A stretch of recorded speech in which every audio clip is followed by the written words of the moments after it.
Alright, folks, we're ready to continue the night with Inferno Theater. Inferno Theater is the host of the festival and is presenting an excerpt from Ophelia's Ripple Effect by Giulio Cesar Peroni. The full-length piece will be staged this coming autumn here in this lovely space. The work that we are presenting is initiated by investigating how perspectives and ideas in contested new territories of science and quantum theory affect our closest and most intimate relationships. I know. Me too. This investigation led to two previous staged theatrical installments, Quantum Love and Quantum Desire. Ophelia's Ripple Effect is the continuation of that investigation. In this latest installment, the entanglement of quantum physics with intimate human relationships, love, and Shakespeare is more intense.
What defines it? Is it the secret life of objects?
different shoes.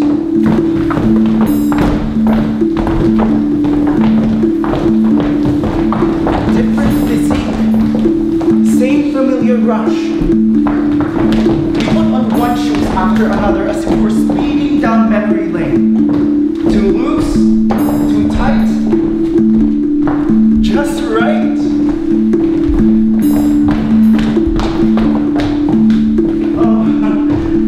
Don't they feel good? The heels are balanced, well-grounded, sensible.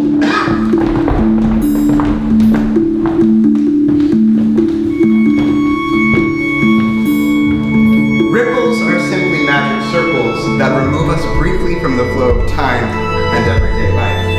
Ripples lead the way toward true desire as they draw us further away from established identity.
We're playing here in town. Everyone's talking about this show, this happening.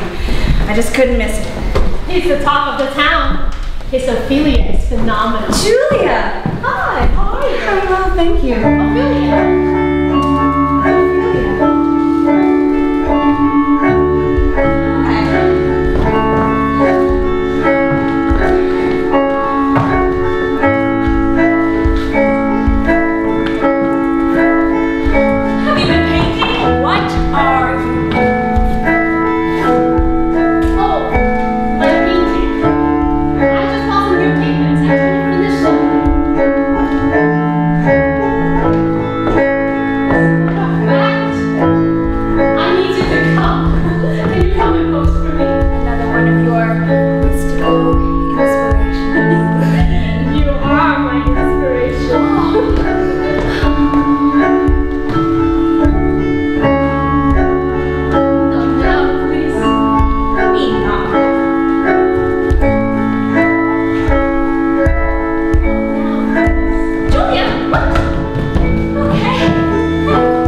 My lord, I've been so frightened.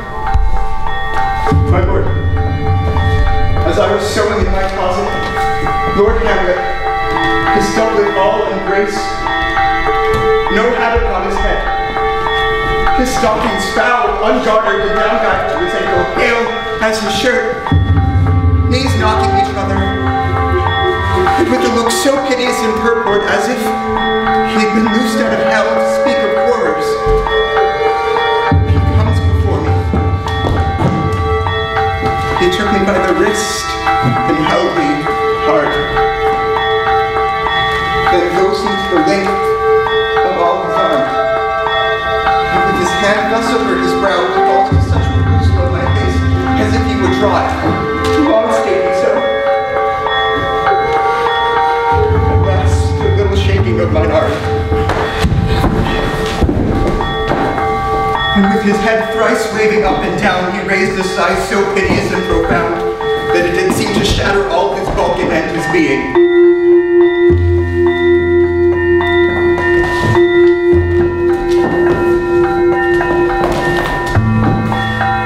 That done, he lets me go.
For to the noble mind, rich gifts wax poor when lovers prove unkind. There, my lord. Are you honest? My lord? Are you fair? What means your lordship? That if you be honest and fair, your honesty should admit no discourse to your beauty. Could beauty, my lord, a better commerce than with honesty? Aye, truly. For the power of beauty will sooner transform honesty from what it is to a bond than the force of honesty can translate beauty into its likeness.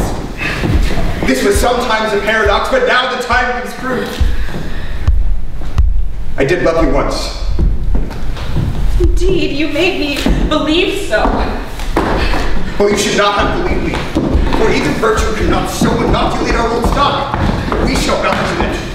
I love you not. More deceived.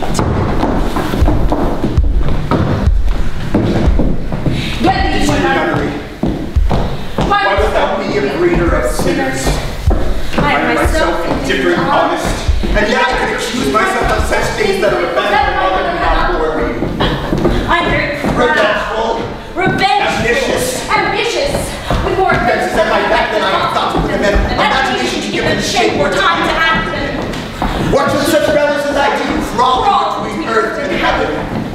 Your enemies. all Leave none of us. go that way. Heavens help him. That's weird. I'll give thee this plague as thy dowry. Be thou as chaste as ice, as pure as snow. Thou shalt not escape heaven.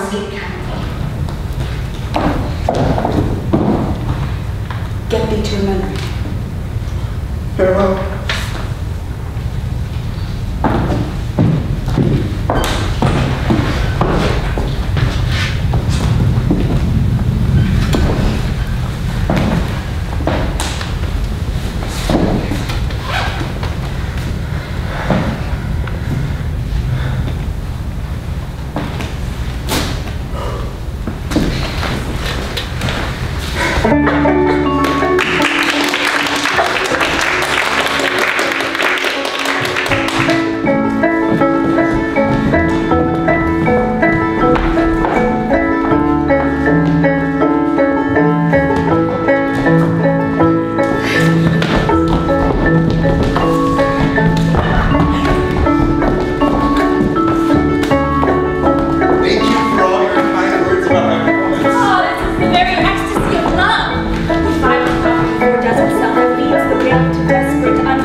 Without your makeup on.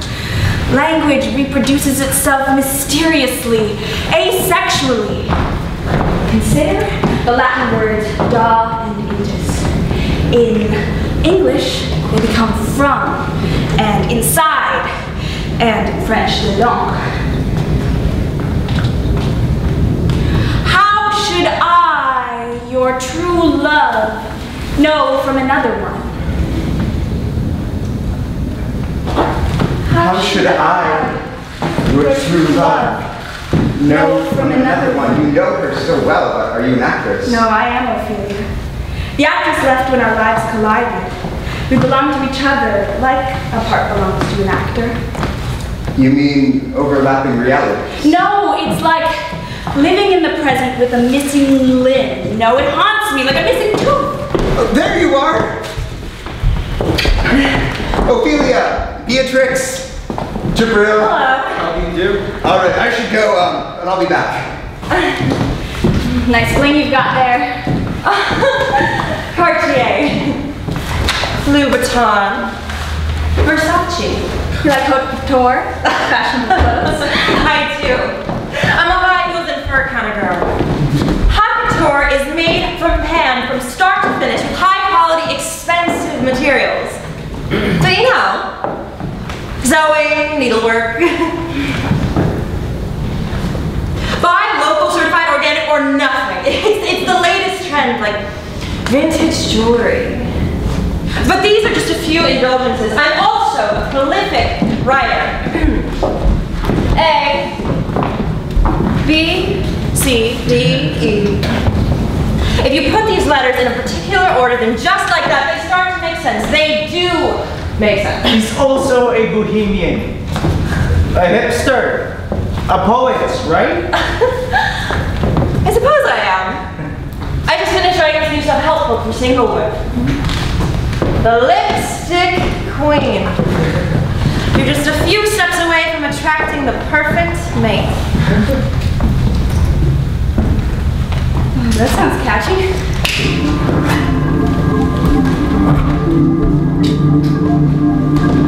A little emphasis on Cupid's bow makes the lips fuller, more sensuous. It creates a juicy wetness. Cupid's bow? Cupid's bow is the double curve of the upper lip. It looks just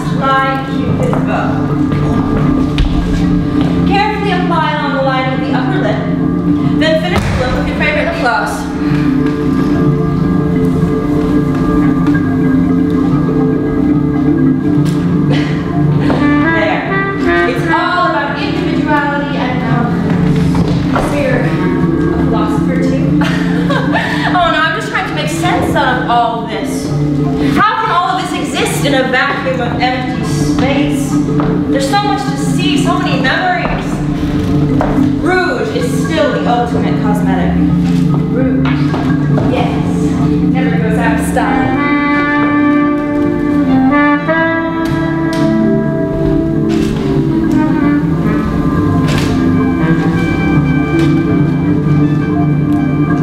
Lipstick shall endure, even in extreme wind and weather.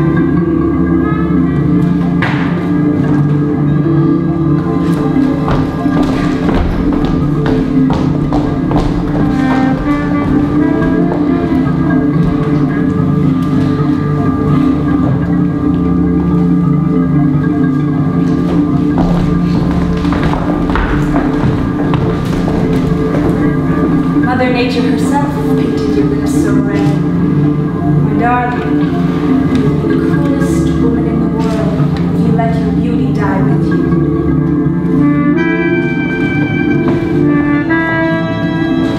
I would not be so cruel. I would leave the complete glory of my beauty for the rest of the world to enjoy.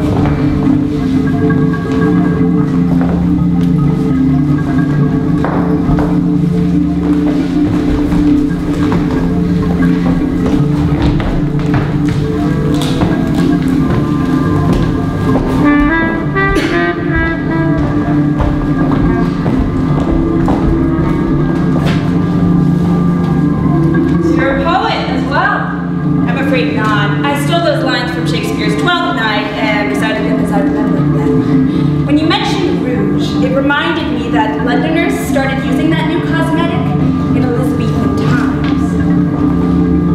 Carmine, the color of love, passion, and desire. It had just arrived from Mexico City and spread like an epidemic to the faces of every European person. Yes. Red cheeks and lips. The ideal of health and beauty. Carmine. Animal red. Extracted from the dry bodies of the cochineal insect. Cochineal. The bug that changed the face of women. Isn't that amazing?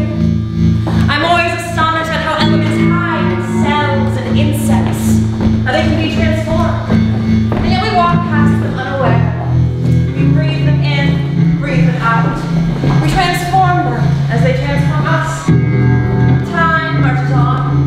It piles up, it slows down, it circles us in continuous waves. In other words, life simply continues. It seems that in its simple life is all about waves, energy, and chance. I love to watch the waves. They repeat themselves that they can go in any directions like ripples in the water. My favorite waves are those smooth, undulating ones. What about quantum entanglement? What about it? When two particles interact, they become a part of the same system. Quantum relationships invent the creation of new realities. What about the law of attraction? Oh, it's only controversies describing the nature of the bodies that have a tendency to attract. In this case, they attract each other.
But while our crew cleans up, let's give it one more.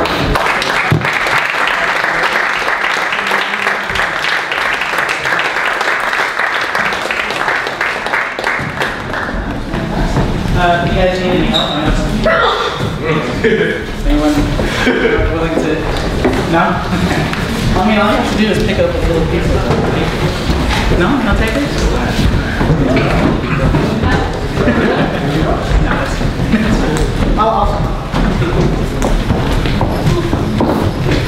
I can't touch anything.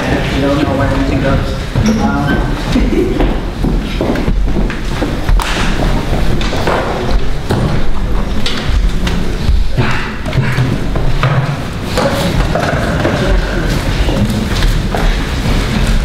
Julia just said, make sure to come and see the show.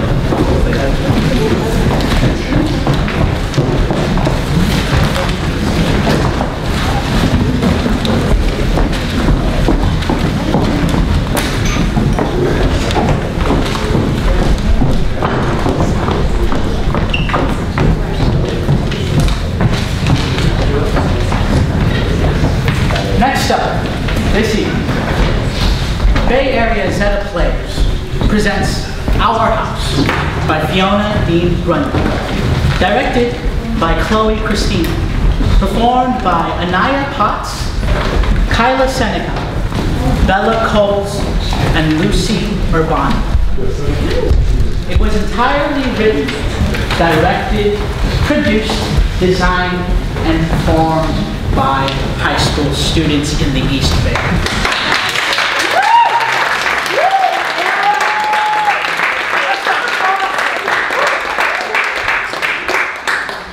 When I was in high school, I was skateboarding. It was recently featured in BAZP's annual 10-minute play festival with the theme Spectrums of Love. Enjoy the humor, drama, and love that the students have produced and translated.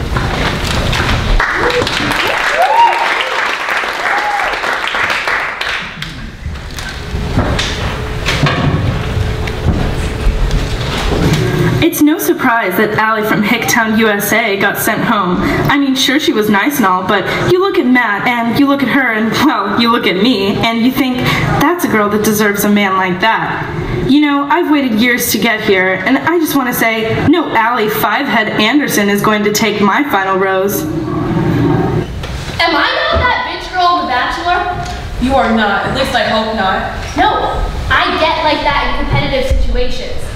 You know I would be the one who, like, switches out Hit Girl shampoo for orange hair dye or something terrible. Or you're the girl who wins unexpectedly and you're really smug about it. But then I divorce him 5 months later and buy a really nice car with the alimony. Classy. You know me.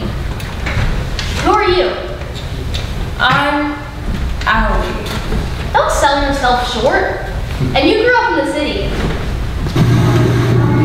I'm really happy for this opportunity and to have met Matt. He's such an amazing guy, and although today is goodbye, I think he really changed me. I don't know, I guess I thought this time would be different. Thought someone might see me as more than the great supportive friend. Because what I feel for Matt, I've never felt for anyone before, and it's really hard to say goodbye. Her forehead is not even that big. Hey, it's The Bachelor.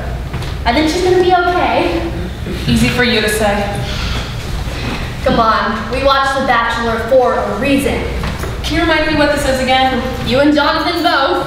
It's Jonathan's job to watch The Bachelor with you. Maybe you should talk some sense into him. I don't know. Jonathan is the only person who hates The Bachelor more than I hate The Bachelor. You do not hate The Bachelor. You're right, I love The Bachelor.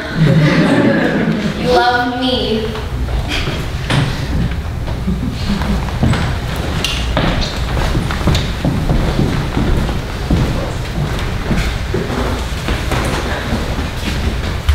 Well, I'm not canceling the dinner reservations, Jeffrey. Do you know how long it took me to get this table? No, I will not talk to you later. You're always in a meeting. Okay. Fine, okay, you know, tell Tom hello for me. He sees a lot of you these days. More than I do, certainly. Maybe I'll invite him to dinner. No, No, you know what? Maybe I will. Love starts from the ground up. Someone once told me that a way to tell whether you're in love with someone is whether your feet point toward them. Sure enough, mine are. At first it wasn't a clear indicator like those magazine quizzes I took in middle school. Flash your signs that your crush likes you back. Take this quiz and find out. Are you in love with her? I feel it in my knees. Weak when she's around. Love fills my legs in the form of butterflies that try to escape every time we speak, and I have to swallow and tell myself not to ruin a good thing. Love is in my lungs. It's in my chest. Sweet like honey. Love is in my throat. I'm choking on love, I'm drowning in love, too much of a good thing. Love is a head rush.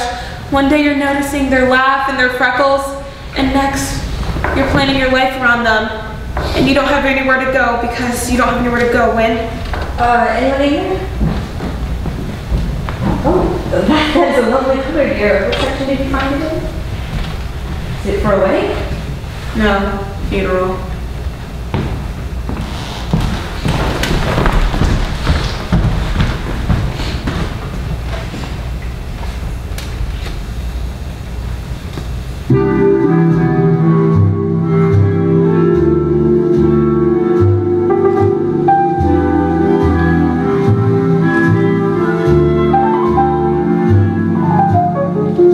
Stars shining bright above you.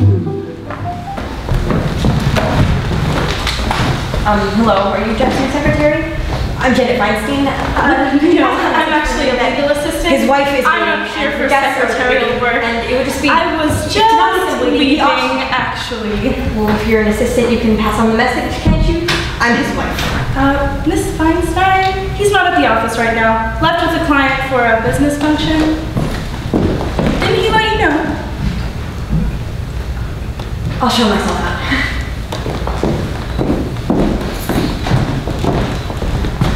Jonathan? Hello? Jonathan, I brought you something. I didn't know you'd be home for dinner. Hello, Jonathan? No. Oh God, it was an accident, Jeffrey. It was an accident.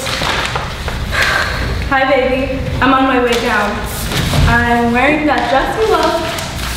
I know, I'm sorry. I had to file some tax returns and then Feinstein's old lady came in. Held me up for a half hour. Crazy woman. I'm on my way down. Don't miss me too much. See you soon. Oh, hello. It's you.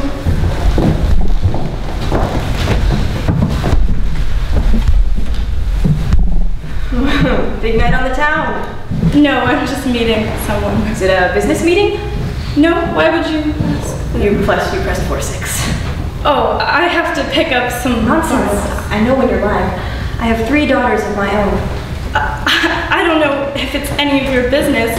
Mr. Feinstein isn't even my boss, so it doesn't matter. Oh, what do you think I'm going to do? I don't care. I mean, you know what they say about there being a glass ceiling and all. It's not like that. I would never.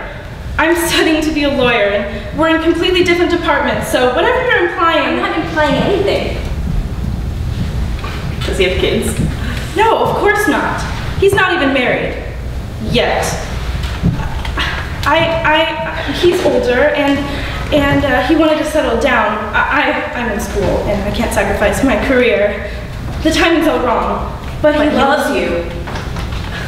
I don't know why I'm telling you this. It's not like you to understand. Oh, no, I understand.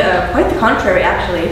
I mean, you haven't given up anything for him yet. Maybe your dignity, but... Excuse me? But you're more real, more magical to him because he knows you may not be there when he gets home. I mean, the girl at home, he can have her whenever he wants, but you? I mean, you're new and fresh and exciting and you think he's the world. He won't treat you like a piece of furniture because you haven't even become part of the scenery yet. So have your cake and eat it too. Enjoy it while it lasts before you have to take a pill too. Mr. Feinstein isn't at a business function, is he? That's for me and Mr. Feinstein to discuss. It's your floor. Cheers. Jonathan, I'm wearing that dress you love, and guess what else? What did you just say?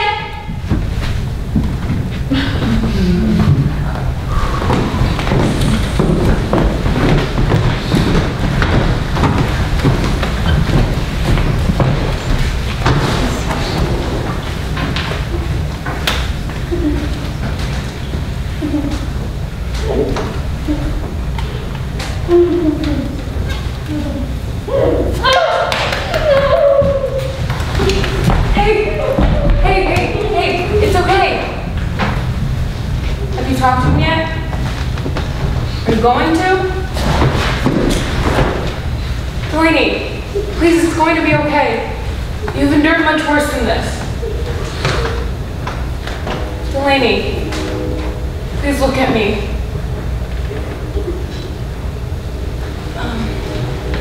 Do you remember the summer after college when we went camping up north? And it started raining and we ran out of gas in the mountains and we took your van? And I just kept telling you that this was just the universe's way of testing you and it would have never thrown something at you that it knew you couldn't take? Do you remember that? Do you remember? I said I was a nihilist and that the universe was testing my goddamn patience.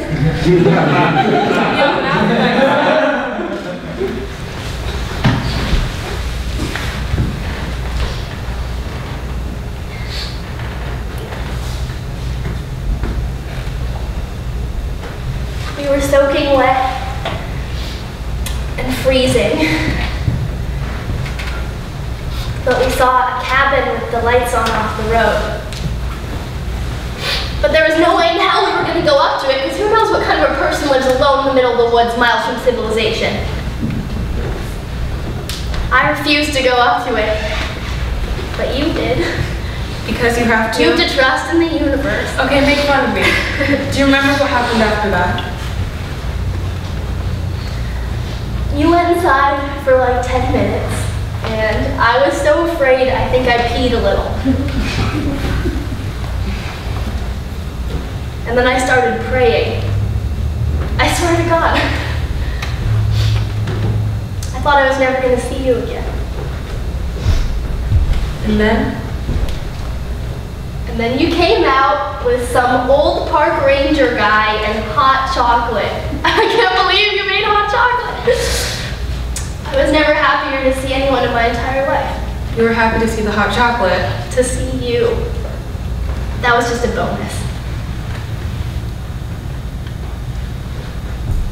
But what's your point? Is this like some metaphor where Jonathan's the rainstorm and I'm some beam of goddamn sunshine shining through the clouds? There is no one who's gonna save me from this shit show! I'm not mad at you, I'm sorry. I have no idea what I was doing or not doing because I would have changed it. I would have done anything just to be enough for him. I mean, I've been doing that my entire life, just changing myself to fill what other people want, and I would have done that for him because he's my fucking everything. Do you want to sleep at my place tonight? Yeah, I'd love that. I'll get your stuff. Go wash your face. Okay. Sure. I know this is really late, but thanks for going camping with me. I hadn't gone in years. Jonathan hates camping. I'll go camping with you whenever. Can I ask you something? Jonathan. You don't like him, do you? No, I don't. No. I mean, even before, whenever we were together, I don't know. I don't hate Jonathan.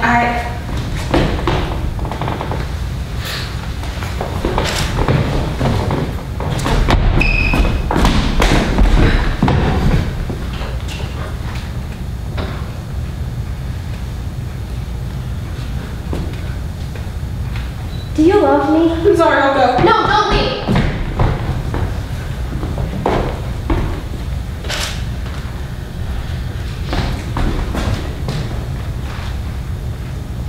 How long? Long enough. I wish you told me. It would have changed things. What do you mean? Things would be different, is all. I didn't want to ruin what you had with Jonathan. You were perfect. He was everything you wanted. He wasn't everything. You just said that. I said he was my everything. Not everything I wanted. You don't know that. Don't assume. What do you mean? Don't assume that I was with him because he's a man. And because we can move to the suburbs and have little blonde kids. Because I've been with women. You know that. So don't assume that I was with him because he's the kind of person that I'm supposed to be with. I loved him. I thought you would understand. Of course I understand. I, of all people, to understand. You loved him. Who was I to tear you apart? I want to be with someone who loves me. Not someone who expects me to be some woman out of a goddamn Real Simple magazine and someone who hurts me. You don't have to do this for me. You loved him, and I think you still do. I want you to be happy. I'll survive. I have until now. But it's not about you.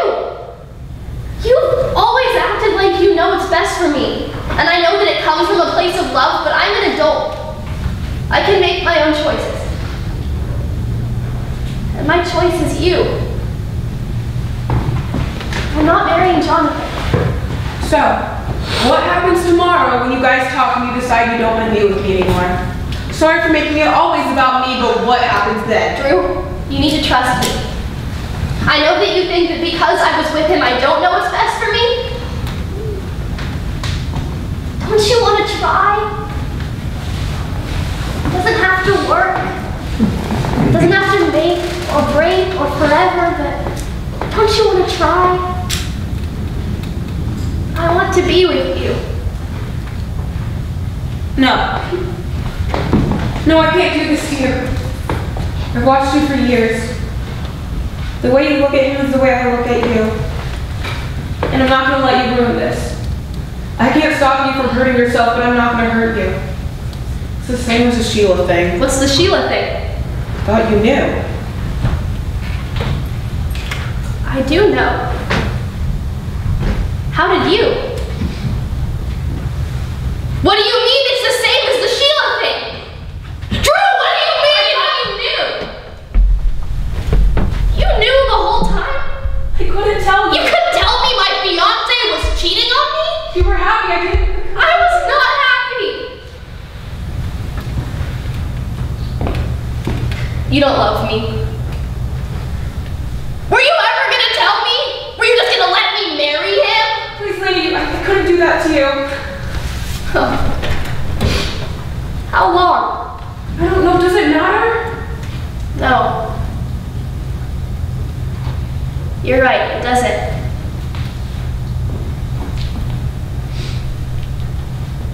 I can't be with you right now. You need to leave. No, please, lady, you know I would never hurt you. Don't do this. Trust me, I know what I'm doing. Get out!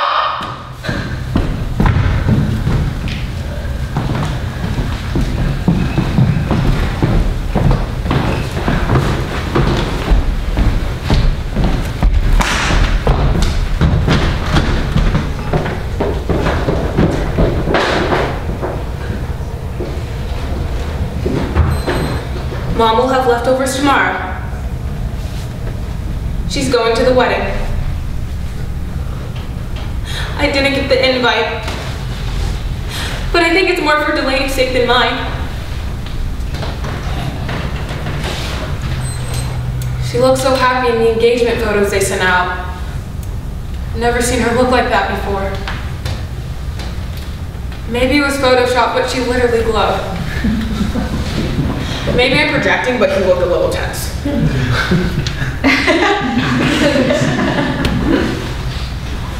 The funny thing is, Delaney, she isn't the type of person that makes you look worse in photos. She makes you look better. Because her lightness just kind of shines onto everyone else, too.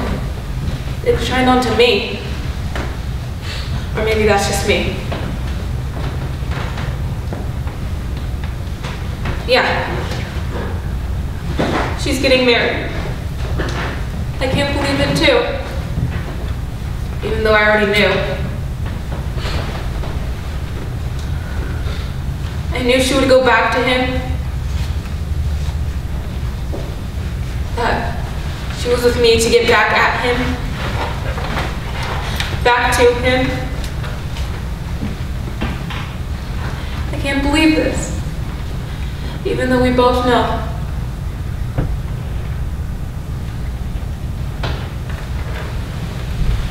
For a moment I saw a future with Delaney. It was short, but I know it was true. I know she could see it too because Delaney never lies.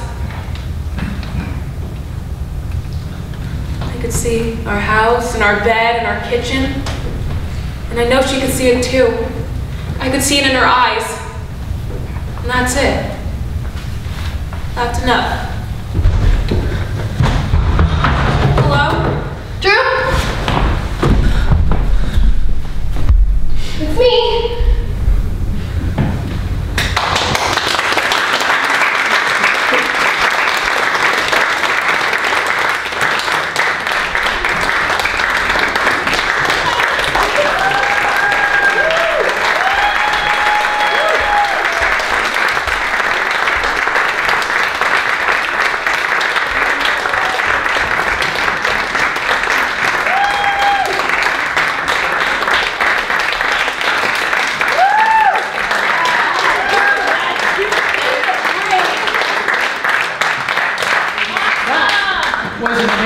Of why arts are needed in schools, I swear, and why we need outlets in our community for artists of all ages to explore the intricacies and complications of lives beyond their own. That was fantastic.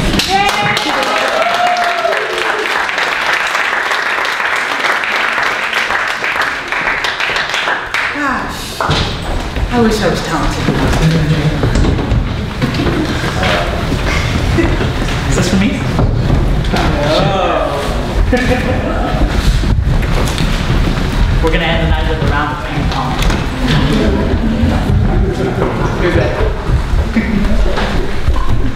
Now, to you, mothers, friends, daughters, lovers, dreamers,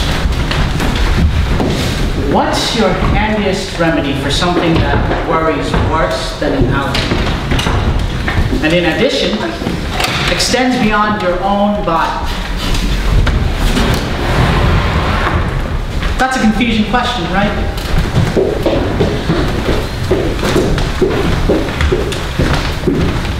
I ask you to please join me in welcoming Akaina Ghosh as she performs the ultimate mystery remedy in the play, Drums from a Distance, written by Oni Nye.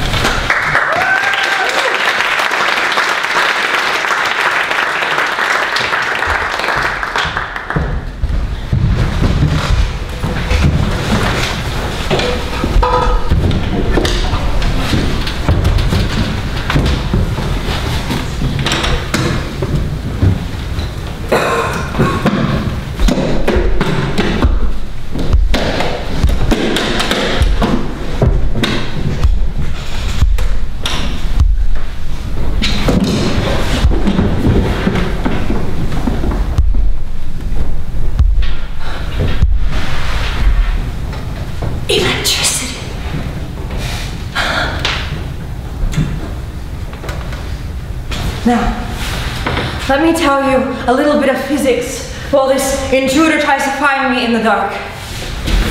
When my mother met my father, she was struck at how small he was on every level. His eyes, his head, his being, his name. He was a nobody. He only owned the clothes in his suitcase, she said. 3 shirts, 2 trousers, one with a hole in the center like it could drip urine, and a pair of rubber slippers. His ribs showed through his skin, his knees, 2 jutting lobes of rock buns knocked together as he walked into her joint that Christmas Eve of 1989, asking for money. Mercy, room, food. She showed him mercy, all right. And many times after that, till she plucked a message from heaven, where she had a dream where God told her that she was Father's fated mate. I like to call it Father's orbiting shell. She found a place in that shell, in his constitution, and he stopped moving around like an unstable atom. And this is how their project to make electricity began. You see, electricity occurs when there's an exchange of orbiting things between atoms. That is, this atom says, won't you have some of mine, to this atom? And the other one says, yes, and you'll have some of mine too, won't you? Atom M for mother, and atom F for father. Mother brought home the money. Father took her food list to the grocery store and brought home the change. Mother liked to eat shortcakes in front of the TV while the light beamed into her open legs. They engaged in a slow flow at first, a bad sign. In physics class with Miss D, whom we called the female GG genius, interactions between molecules are living processes. Living means that they're hardly quiet. Namely, eating, not quiet, shitting, not quiet, sleeping plus snoring, not quiet, minus snoring, not really, really quiet, you know? Because when you get to plug your ears with your fingers, you can still hear the inner machinery of your body humming away.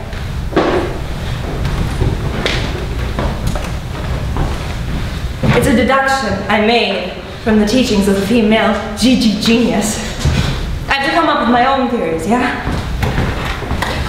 Atom M and atom F were slow at first.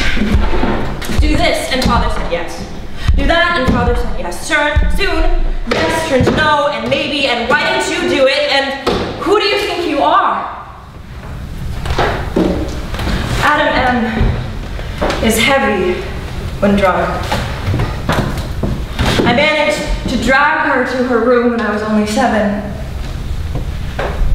And then, when I was 10, I hung her arms around my shoulders like a necklace worn backwards and carried her to her bed. You see how atoms give strength to other atoms? Sedimentary rock is usually heavier when wet, but we learn to deal with the laws of nature.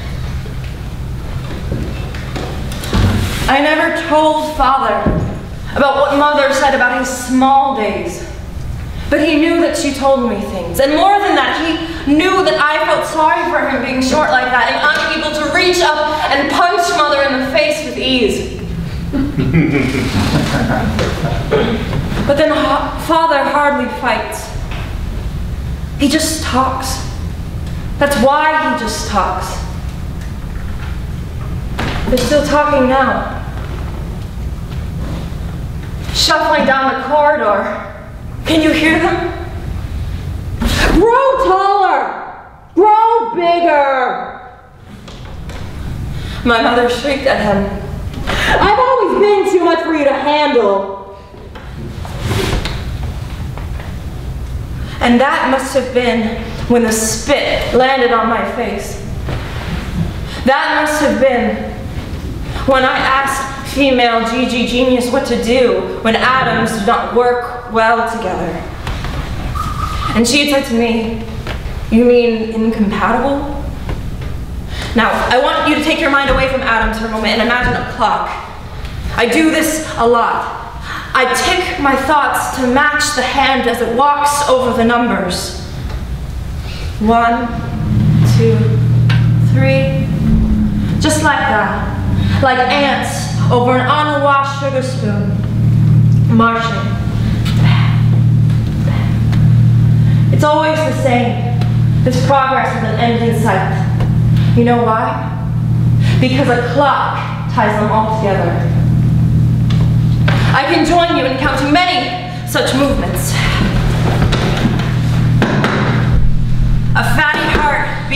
way to the grave. My mother, flicking lipstick off her lips, preparing to go out after a shouting match.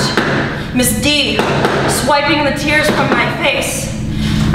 And then her hands moving lower, back, forth, back, and forth.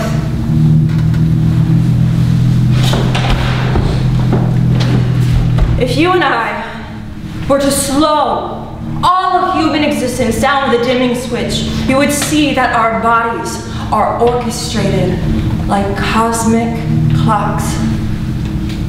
We tick, up, down, side to side, brain to spinal path. There's always a pre-ordered result. And this is how I came to understand how Adam M and Adam F ticked through the empty vacuum that saw to me being born. Father cooked, and he told me that rice should never be salted while cooking. Mother went snooping through my things looking for love letters from boys. And that's how she found GG Genius's letter. I had hid it in a crack in the wall where not even the eyes of Jesus could find it. Even a 16-year-old girl knows that sort of confidence. A Judas must have led her there. What hurt the most is that she interrupted a shouting match with Father to read the contents to him out loud. It hurt to hear her say that Miss D was sick and that she would be damned by God's holy fire. And Father had said it must be one of the schoolboys pretending to be her physics teacher, because boys pull pranks like that. She said he was an idiot to have thought this, and that his brain was as undersized as the rest of him. I heard, still hear the electricity igniting them from within their feet. Their bodies flung at awkward angles as they shouted. It is the atoms. Always the atoms. Mine were compatible with GG Genius's. And theirs weren't. That letter, it never found its way back to me. It wandered the halls of the corridor and landed on GG Genius's desk and sapped her for life. But GG Genius, my own Miss D, thinks like a man. She talks like one and walks like one. When she laughs, there's a strength in her jaws coming from somewhere deep within her broad chest. She speaks in a husky voice always, the way you do when you wake up from sleep. A mysterious tweak of nature, she calls it. When I ask her what she means exactly, she says, she is not a man, and she is not a woman. I don't see how that's possible. Atoms. Just atoms. I don't know, I usually say, I'm just 16.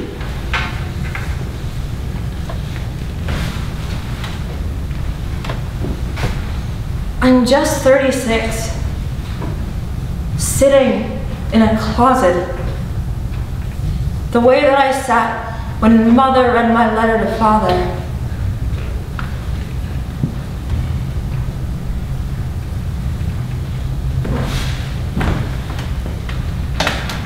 Have I carried it with me all my life? I hear them. I hear them reading that letter even now as I hold my own son's letter in my hands. It's written him by, no, I don't think it's his teacher. It's written him by, I can't. 14. When Miss D started asking me what I was going to do when my parents harmed each other. And I had said with such boldness that I wanted to kill them all. To tell you the truth, I've been crying when I said that, and crying is not something that I do often.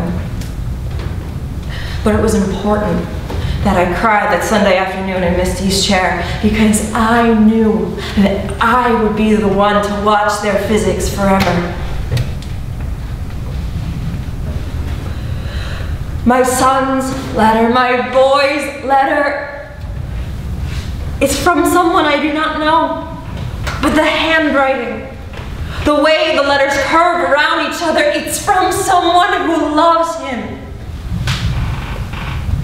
It's the physics all over again.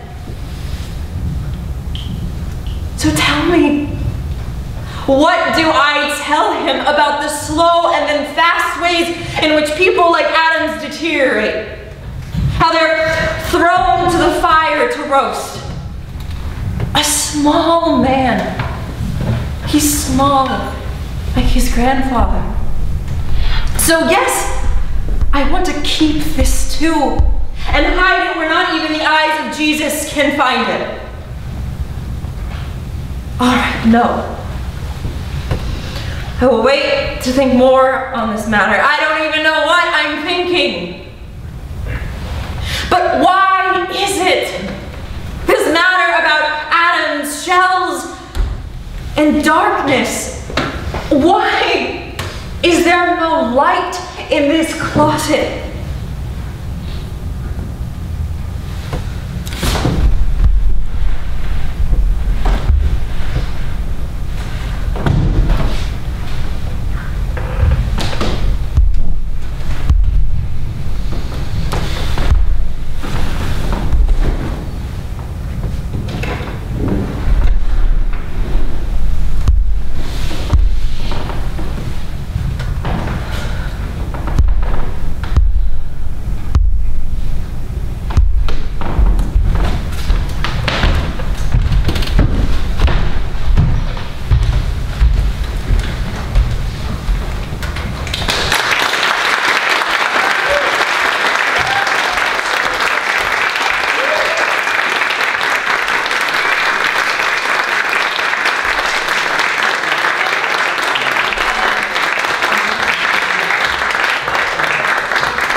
Coming. We have 2 more days of the festival. If you come back tomorrow, it starts at 7, same with Sunday.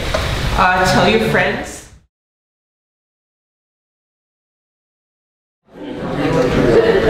Hello everyone. Welcome to the 4th annual Diaspora Festival.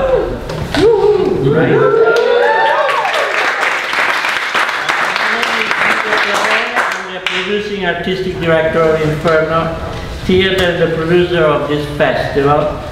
This is my favorite event of our season because we present work in progress in a very relaxed environment. There is no single theme that ties the work together or aesthetic that put us together in this space and this time. Only one idea, and that is sharing our work and being together. Unusual thing can happen here. Is this the festival? Yes.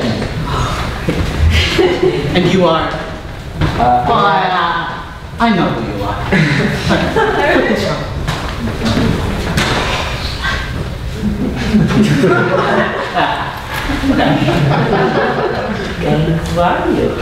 I am the real deal. I am the MC.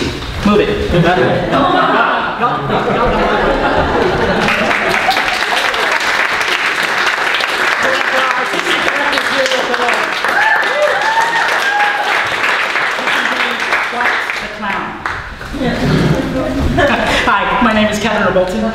your MC for tonight.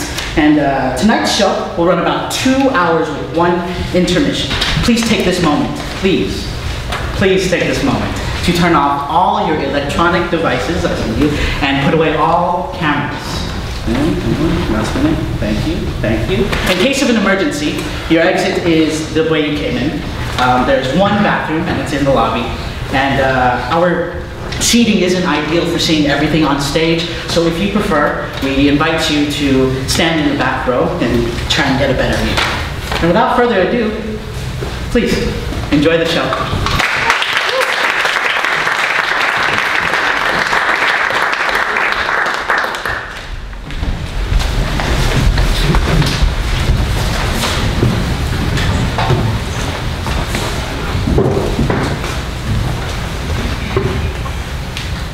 The scene took place in a field.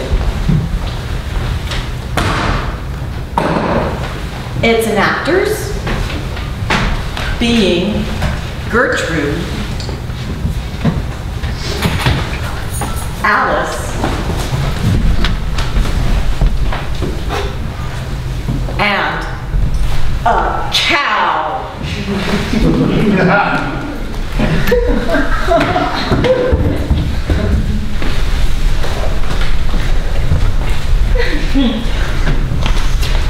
Alice, by means of a stick, would drive the cow around the field.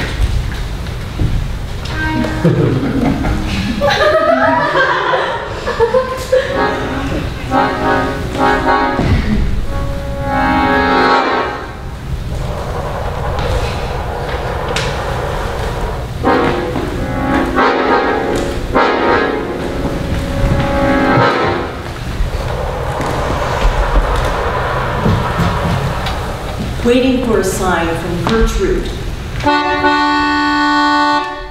that she was ready to write in her copybook. Suppose there's a pigeon. Suppose there is. Suppose there's a pigeon. Suppose there is. Suppose there's a pigeon. Suppose there is. Suppose there is. Suppose there is. Suppose there is. After a bit, she would pick up a folding stool and progress to a different spot.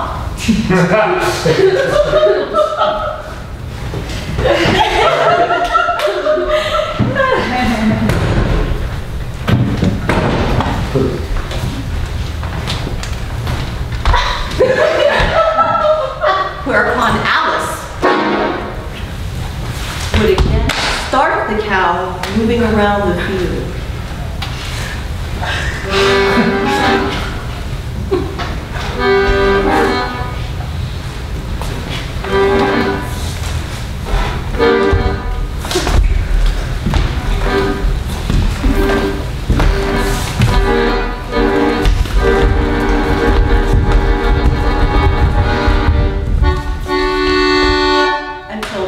Signaled that she was ready to write again.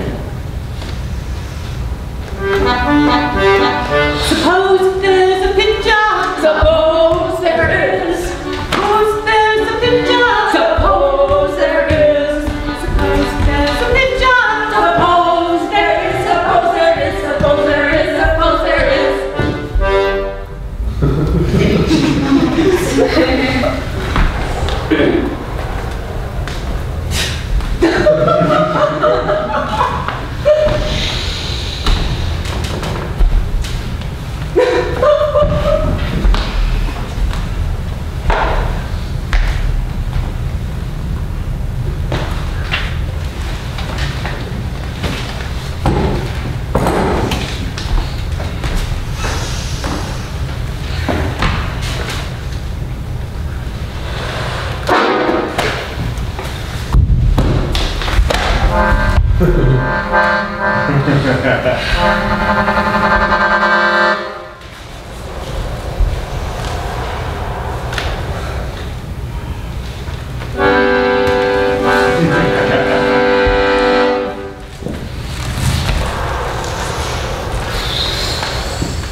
Suppose there's a pigeon.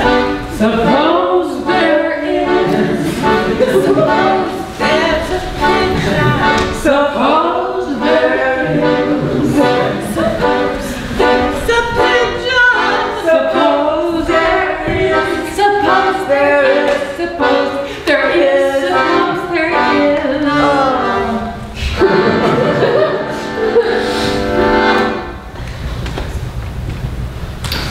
Well, like it or not, everybody has to do something to fill the time.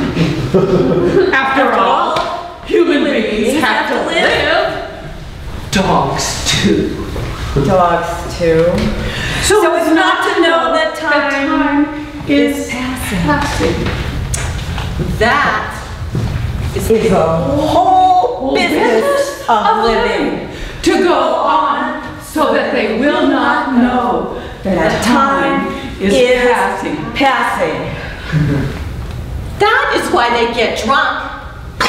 That is why they like to go to war. After all, that is what life is. Little or big, young or old, dog or man. Everybody wants every minute so filled that they are not conscious of that minute passing. It's just as well they don't think about it. You have to be a genius to live in it, to know it, to exist in it, and express it, to accept it, and deny it by creating it.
No more in heaven than on earth or in hell.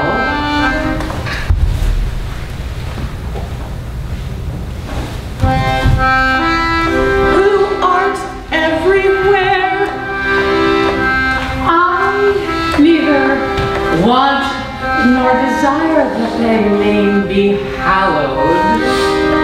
Thou knowest what best suits thee, etc. The middle and the end are very pretty.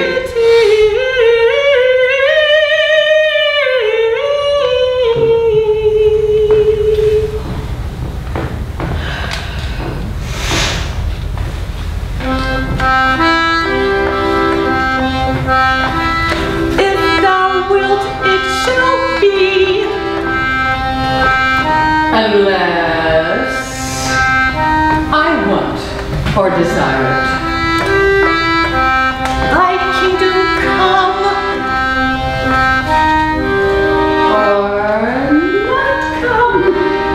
So may it go. I do not I say that thy will be done on earth as it is in heaven, it shall be so no matter what I do. I can only resign myself to it.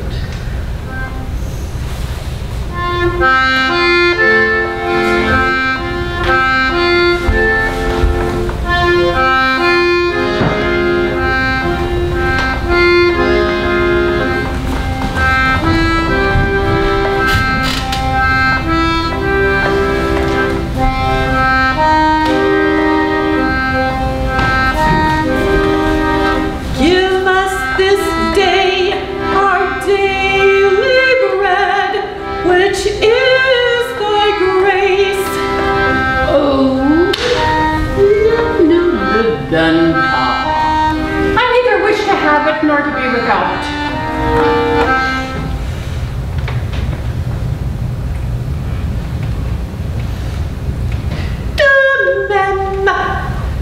If thou forgivest our trespasses, as I forgive those who trespass against me.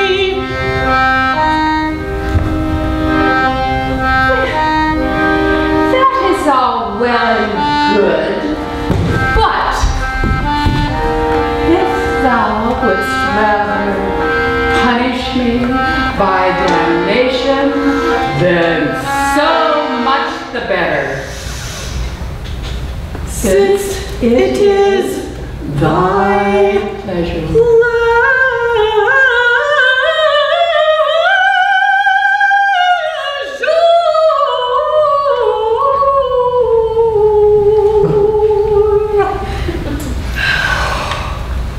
Finally,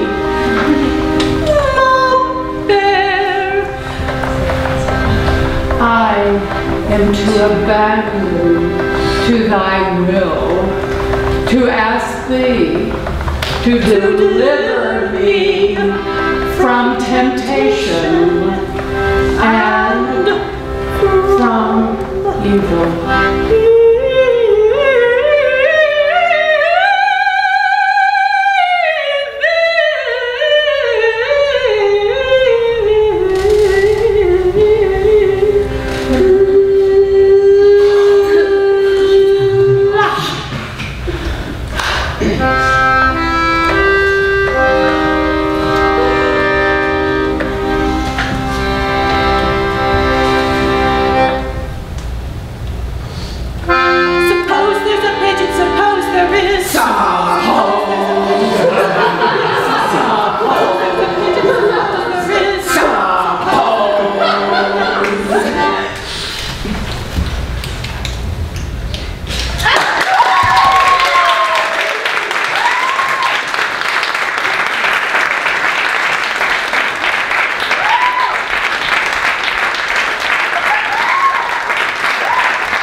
Three women, 3 hats, 3 stools, and an accordion.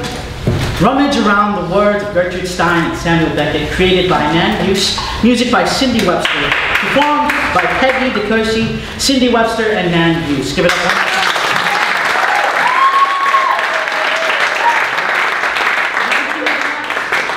Valentina and Beatrice, who are immigrants from Italy, explore the life of the mind as stuck and fluid between places. Pezzetti 2, a short work in progress, explores linguistic and perhaps linguistic imbalances and perhaps linguistic dissolution as the boundaries between one's identity, place and world, and languages are blurred.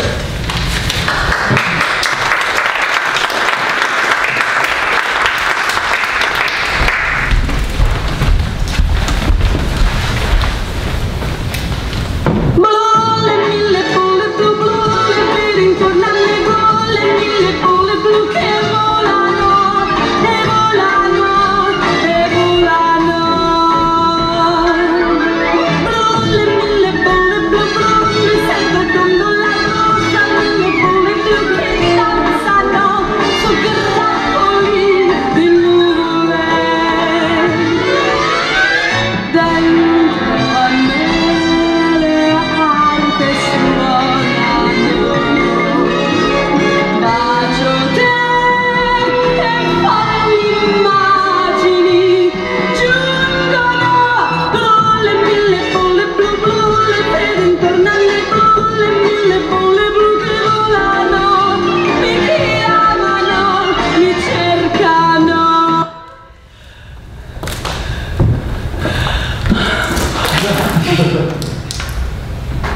Girls don't wash their hair when their mothers die. Girls move continents when their mothers die. Then their hair gets white. It takes one to know one. It takes one to know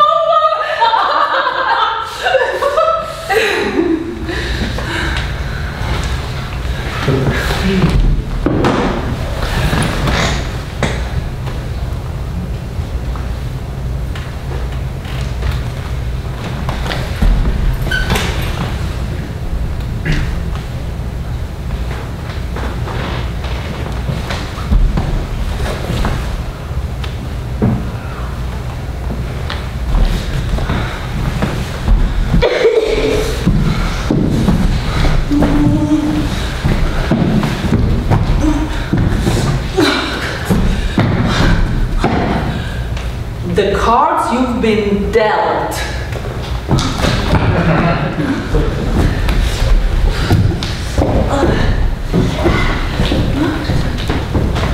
Ogni bel gioco dura poco.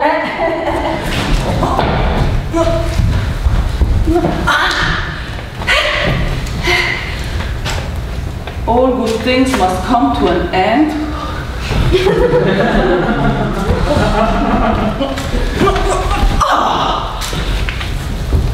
It is what it is.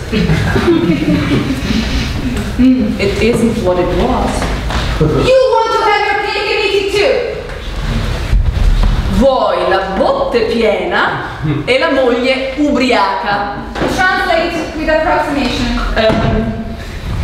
You want your barrel full of wine and your wife drunk. You say you know it's misogynist. Yes, I know. It's misogynist. What do you like about it? Nothing. At least it's not about cake. Does cake feel childlike? Please answer yes, no, somewhat, don't care to answer. Yes, it feels childlike. Why would you want your wife drunk? To have sex with her? To make children? Yeah, to have children. Then hopefully not die too early.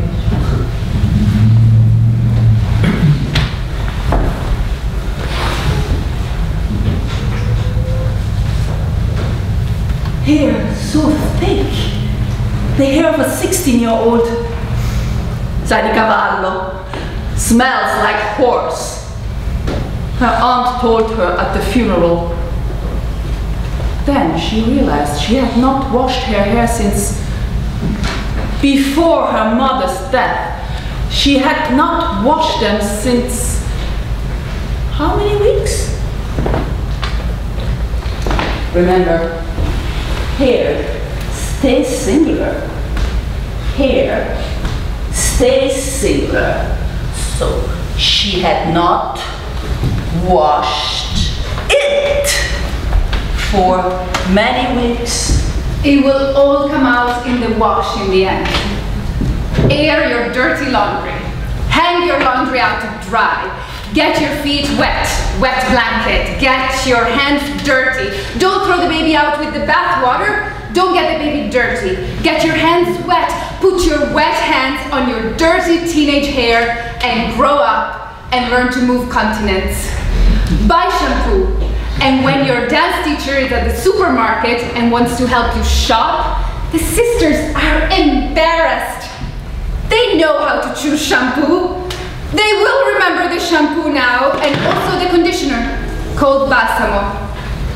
They will go to a bathroom in another continent and forget the towel for the duration of the piece and wash all the hair, or at least dry it. One step at a time. It is what it is. I'll support you either way. It is what it is. I'll support you either way. We're on the same page. I have your back. Play the game. One step at a time. It is what it is. I'll support you either way.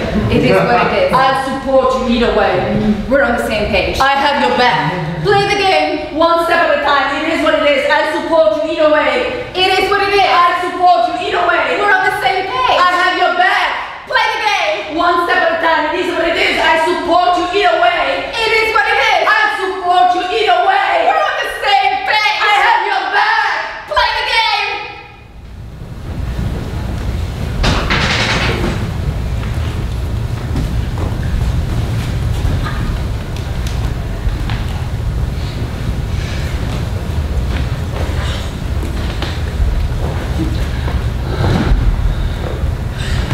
It will be harder to feel like yourself. It will be harder to stay dirty.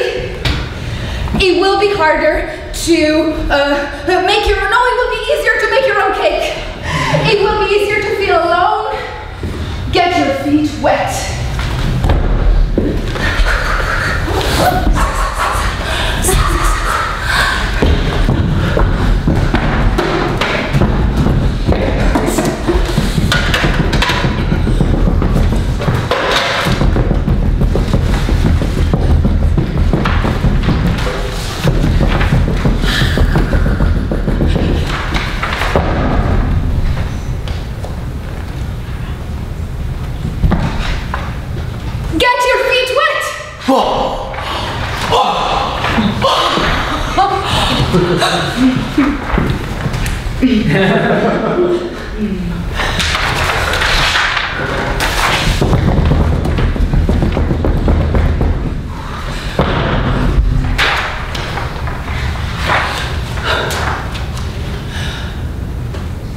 Wind on your wings?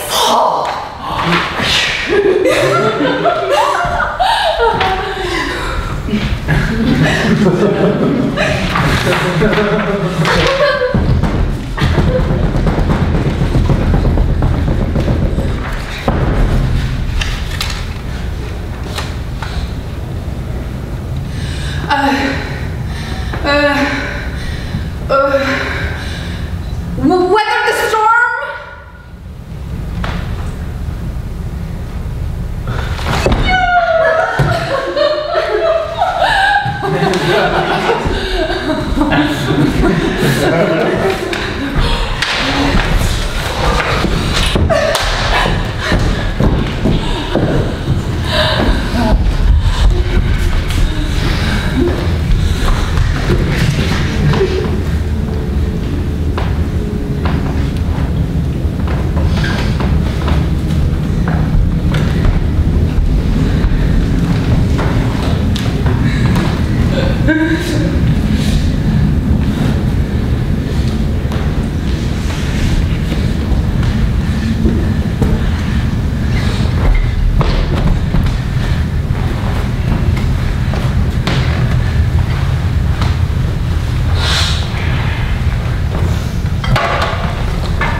To understand through a state of wonder. Come, wander. Welcome to the whiz-wide world where to be alive is a wonder, free to be, hard to make, when you consider the state of under. And think of the state of place out there in here, all of the stuff stuck. Set up. Somewhere. Between frame plus gut, mysterious layers, wither wallow.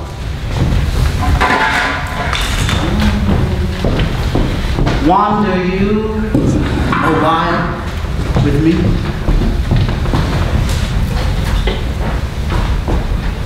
Wordless words await.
If I could be,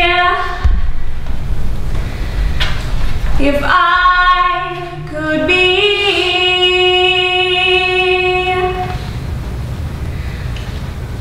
more like me,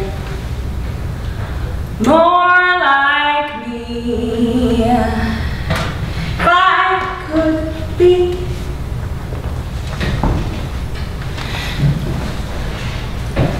What is the state of your heart? Shape of your heart? Shade of it? The heart wants what the heart wants. What does it?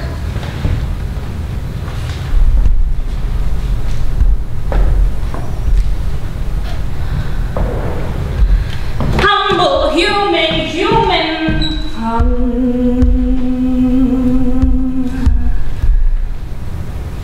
Your heart is humming.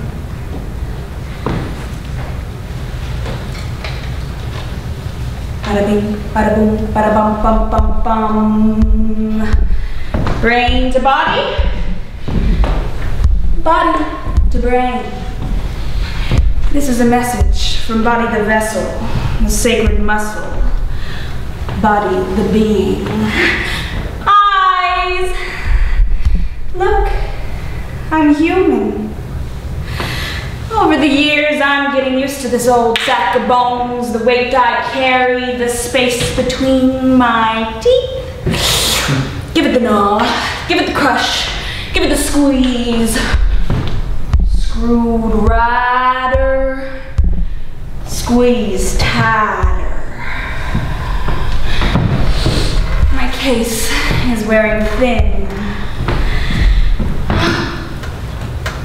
Golly. Yesterday the case came in and look at I'm striped.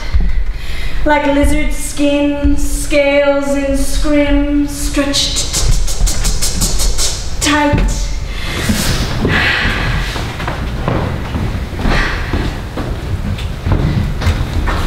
Veins veil the velvet shield, a helmet peel. A brain bunker, bone bumper, rackety, rackety, rackety, rackety, rackety, rackety, rackety, rackety, rackety, rackety, rackety, rackety, rackety, rackety, rackety, ramshackle, shelter, covert, corrector, protector, protect, protect, protect. Whatever the pressure, build a wall, draw the blinds, raise the fence, border it block by block. What is the wall? What is it blocking? Is there a portal? A threshold for crossing? Stranger, scan for danger. Stranger, scan for danger. Insides like mine? Or different? Inside, outside, inside, outside, insides, outsides, insides, outsides, insides, outsides, insides, outsides. Beware. The gremlin in the corner, the crook at the edge, the monster asylum let loose in their heads. Stopped by a barricade of blocks, blocks that guard the gut and good daylight.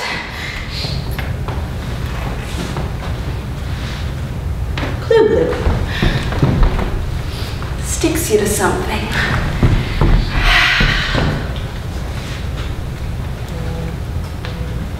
Stuck? Yup. Strained? Stifled.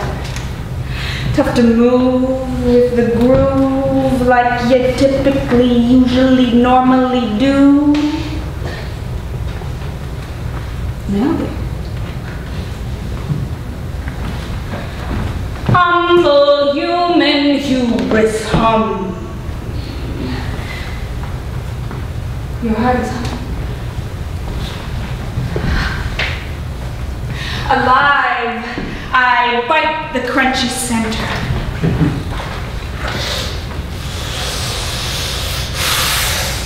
Stick and stuck my teeth.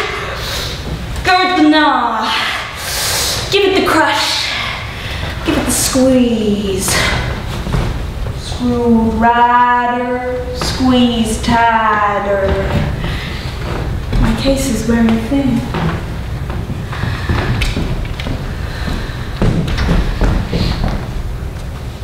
Chipping away, click, picking, beating, holding, squeezing, ticking, beating, breathe.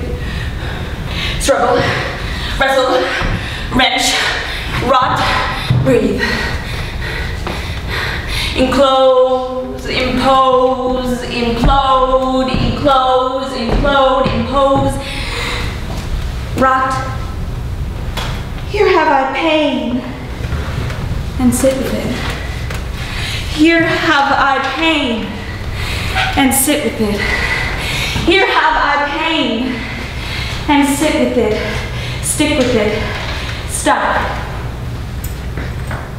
By gum, my gut got growling. Thump thump beat beat thump thump beat beat thump thump beat beat thump thump beat beat.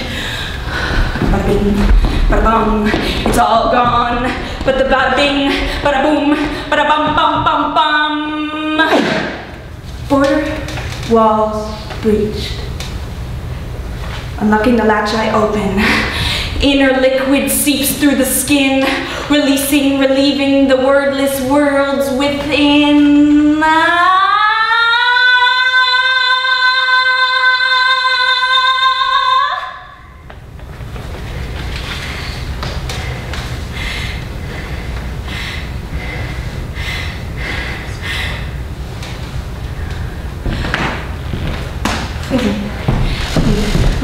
Foot, knee bone, leg bone, thigh bone, hips, belly, breast. Picture myself, full sails and billowing, the wind through me porous, my joints gone liquid, waving in sway. Wind, wrapping, whipping, blowing my eyes out, washing my hair out, blowing my hair out, washing my eyes out. A ways, awake, a ways, awake, a ways, a ways, awake, a ways, a ways, a ways, awake. Bravery burst the bulbs that bore my bubble, and naked I stand.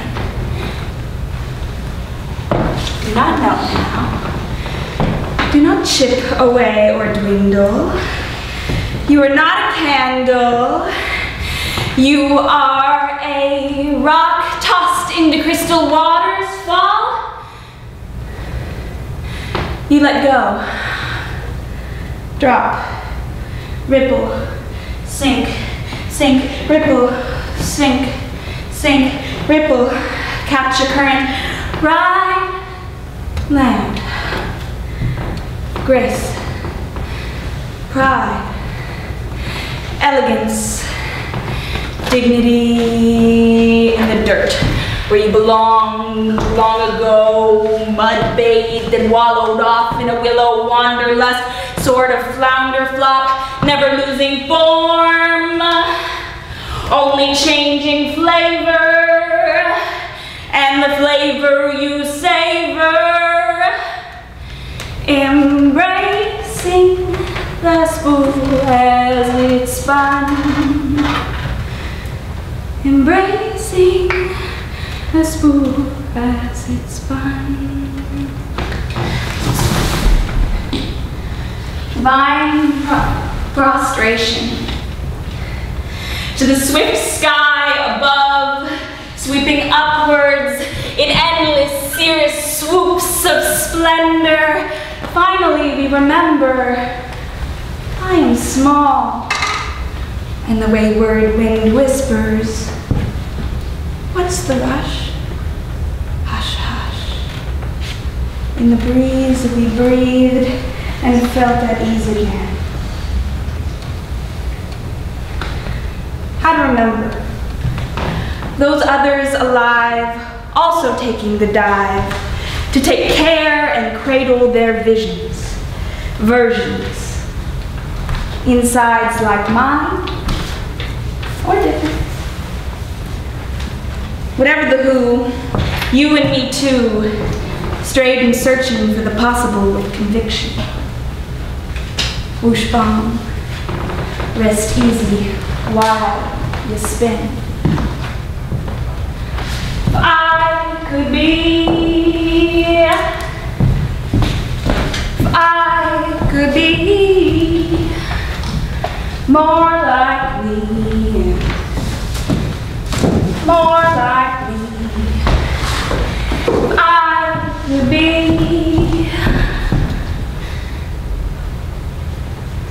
if I could be more like me, more like me. If I could be.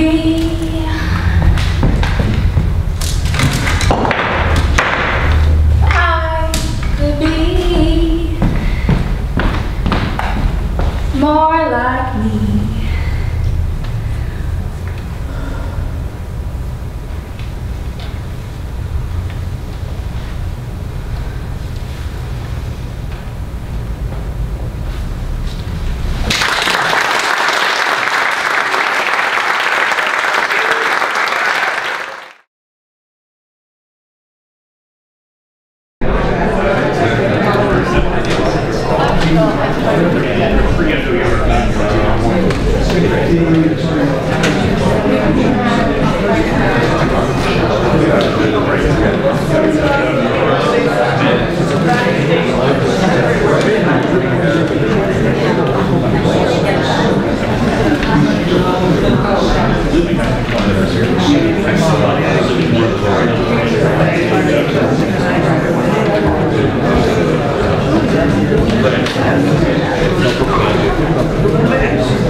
Festival.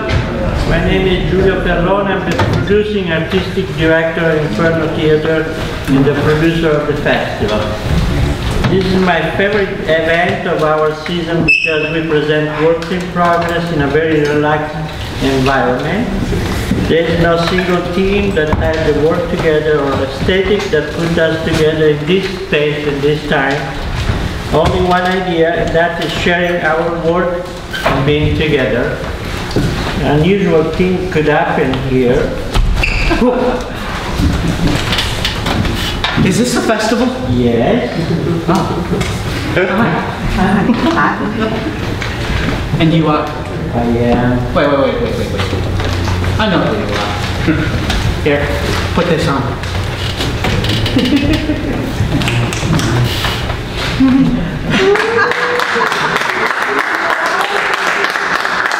I am the real deal.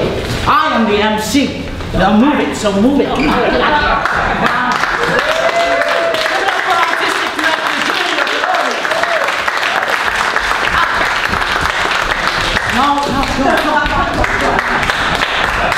Likes to steal my spotlight. Hello, everybody. My name is Kevin Revolt, and I'll be your MC for tonight. A few things of business matters to attend to. The show tonight will run about 3 hours with one intermission. Please take this moment.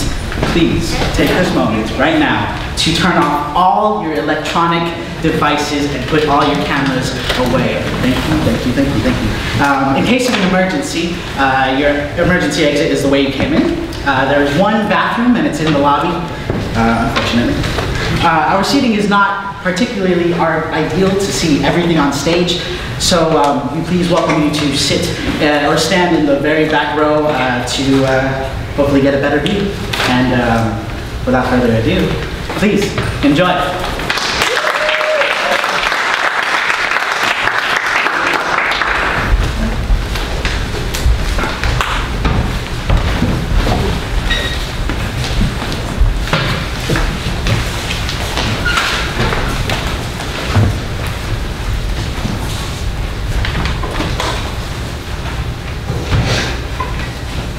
The scene took place in a field.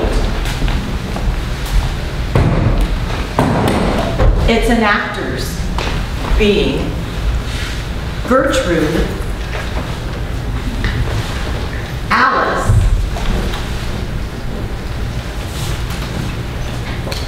and a cow.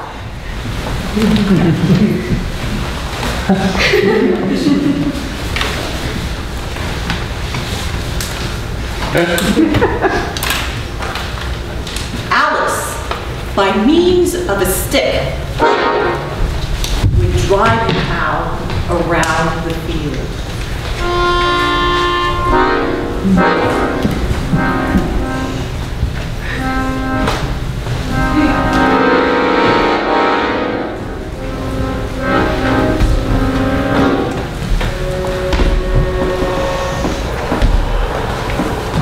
Waiting for a sign from Gertrude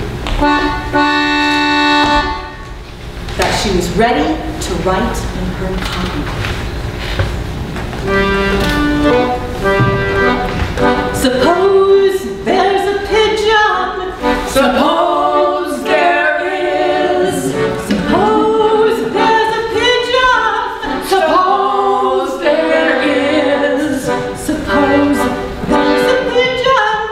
Suppose there is. Suppose there is. Suppose there is. Suppose there is. After a bit, she would pick up her folding stool and progress to a different spot.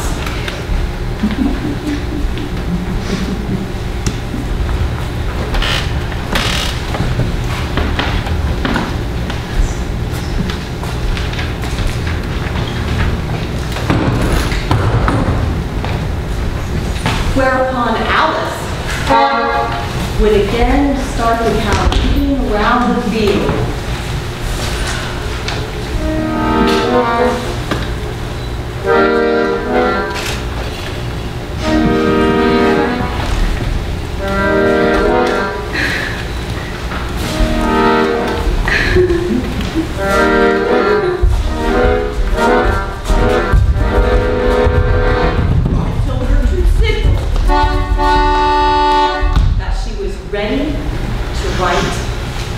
again.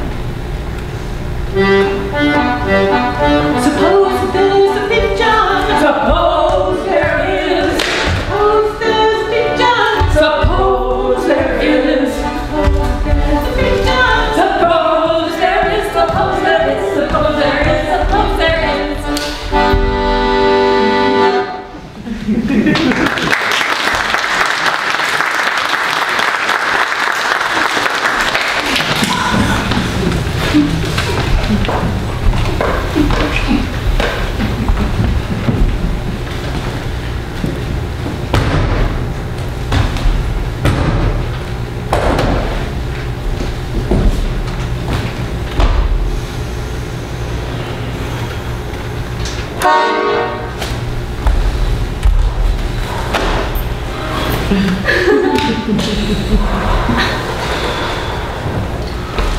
Suppose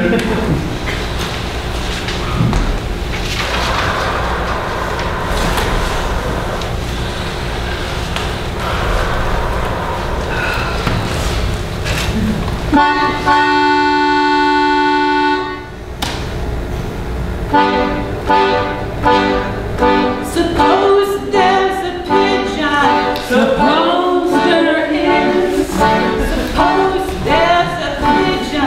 Suppose there is. Suppose there's a pigeon. Suppose there is. Suppose there is. Suppose there is. Suppose there is.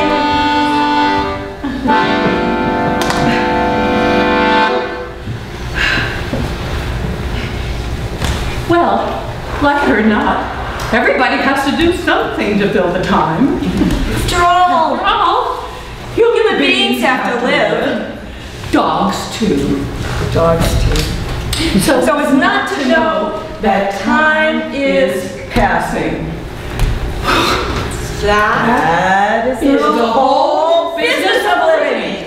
To go on so they will not know that time is passing. That is why they get drunk. That is why they like to go to war. After all, that is what life is. Little or big, young or old, dog or man, everybody wants every minute so filled that they are not conscious of that minute passing. It's just as well they don't think about it. You have to be a genius to live in it, to know it, to exist in it, and express it, to accept it, and deny it by creating it.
Than on earth or in hell.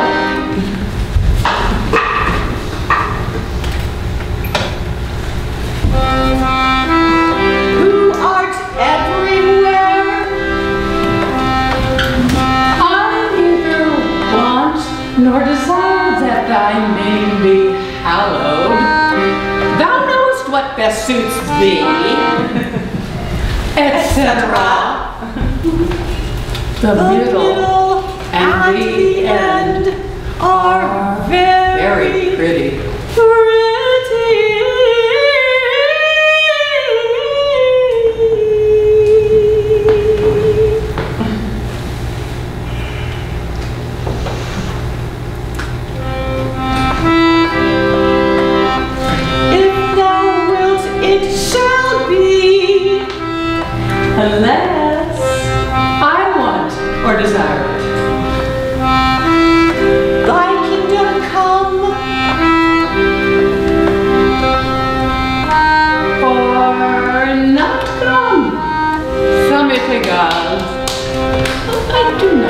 prophecy that thy will be done on earth as it is in heaven. It shall be so no matter what I do. I can only resign myself to it.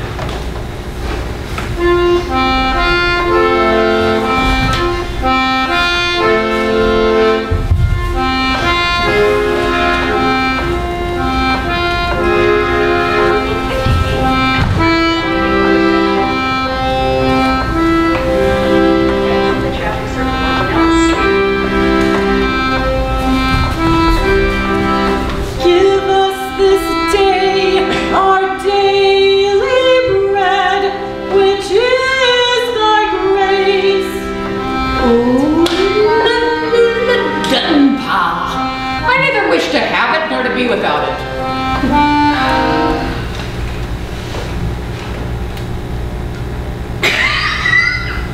Remember, if thou forgivest our trespasses, as I forgive those who trespass against me. That is all well and good. But if thou wouldst rather punish me by damnation, then so much the better. Since it is thy pleasure.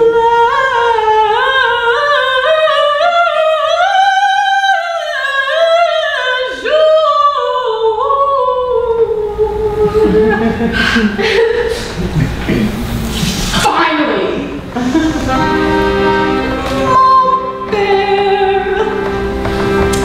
I am to abandon to thy will, to ask thee to deliver me from temptation and from evil.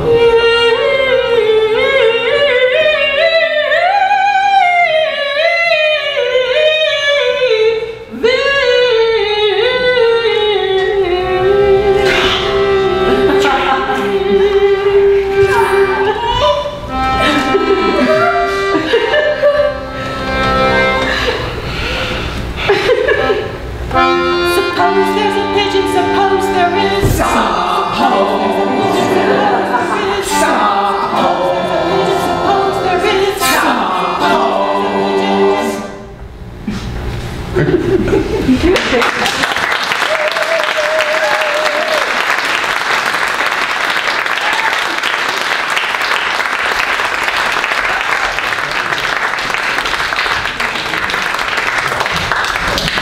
Three women, three hats, three stools, and an accordion rummage around in the words of Gertrude Stein and Samuel Beckett, created by Nan Bussey, music by Cindy Webster, performed by Peggy DeCursey, Cindy Webster, and Nan Bussey. Once again, give it up for her.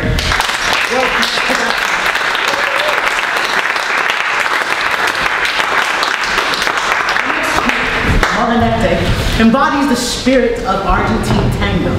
This ensemble focuses on original compositions seasoned with jazz, classical, blues, and Latin flavors, while staying true to the essence of tango. The timbres of wood and metal create a musical alchemy that is a sensual experience to listen and dance to. Please give it up for Molinete.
those two are a little dark. This one is not.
Once again, give it up for Lauren.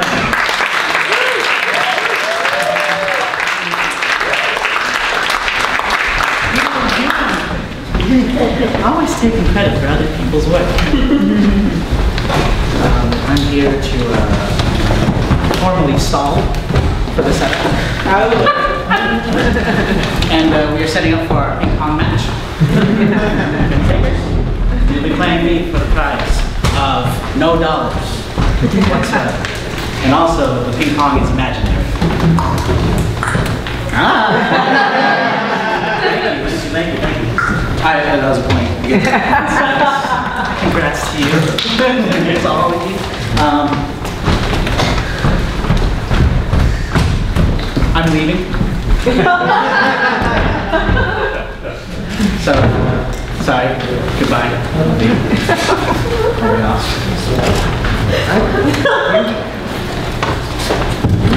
I got signed on to the job yesterday, so I have no material for you.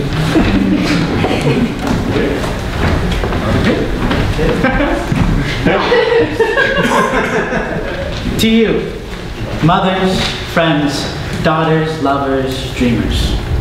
What's your handiest remedy for something that worries worse than an allergy and, in addition, extends beyond your own body?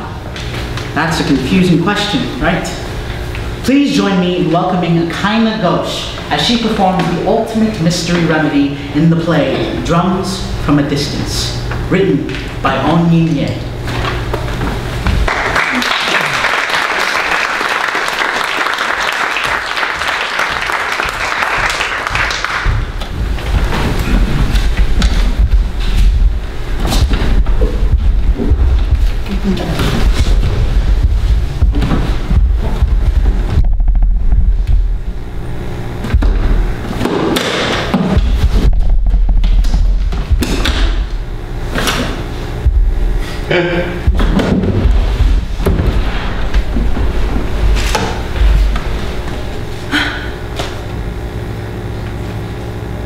Electricity.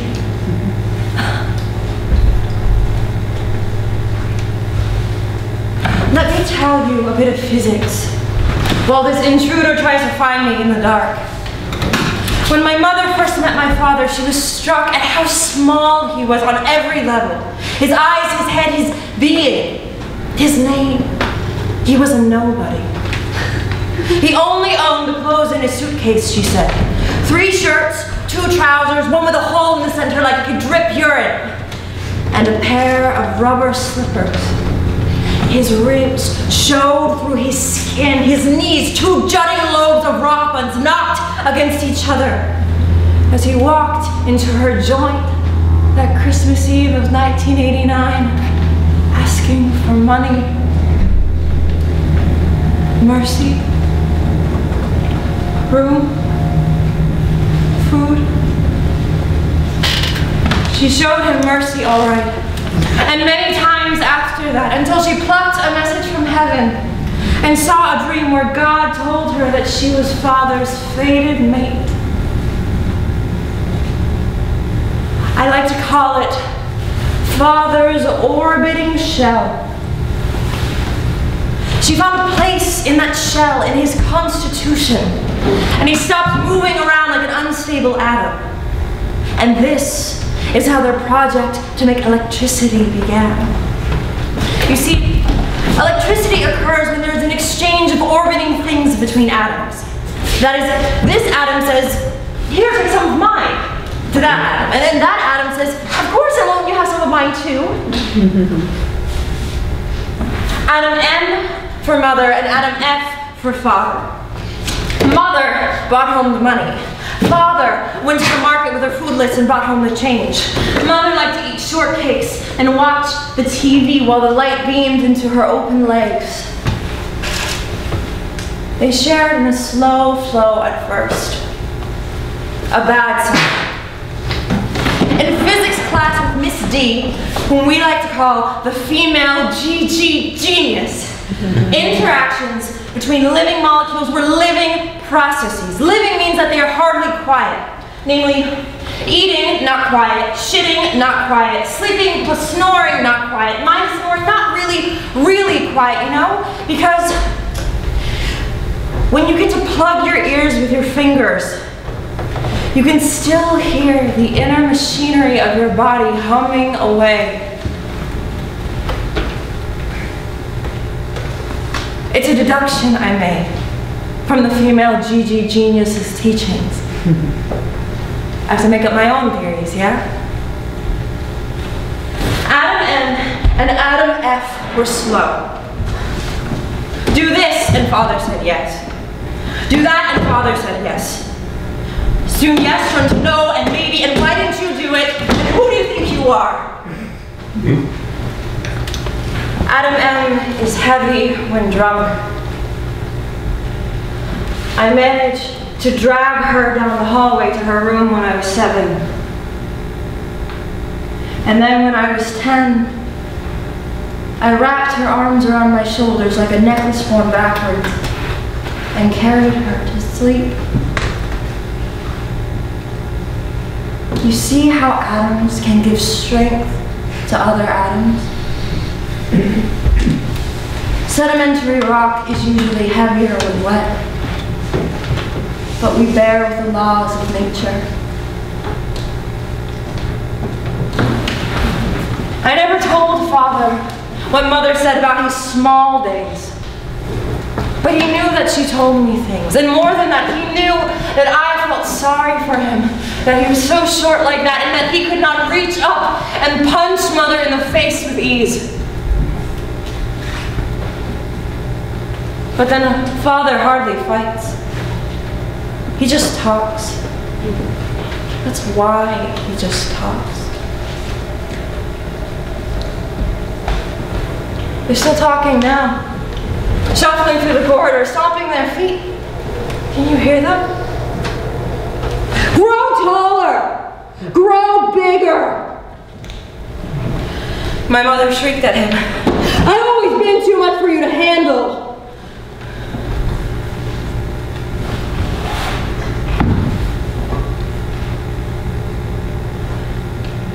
That must have been when the spit landed on my face. That must have been when I asked the female GG genius what to do when atoms do not work well together. And she had asked me, do you mean incompatible? Now, I want to take your mind away from atoms for a moment and imagine a clock ticking. I do this sometimes. I match my thoughts to the ticking of the clock as it walks across the hands, across the numbers. 1, 2, 3, just like that. Like ants over my unwashed sugar spoon, marching, bam, bam, bam. It's always the same, this movement with an end in sight. You know why?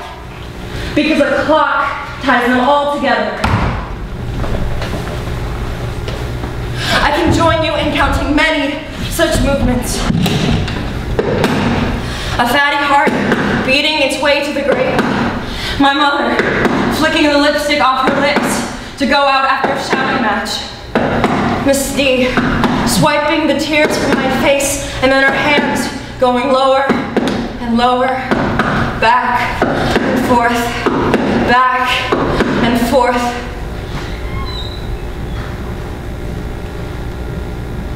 If you and I were to slow the whole picture of life with a dimming switch, you would see that our bodies are orchestrated like cosmic clocks. We tick. Up, down, side to side, brain to spinal path, time waves.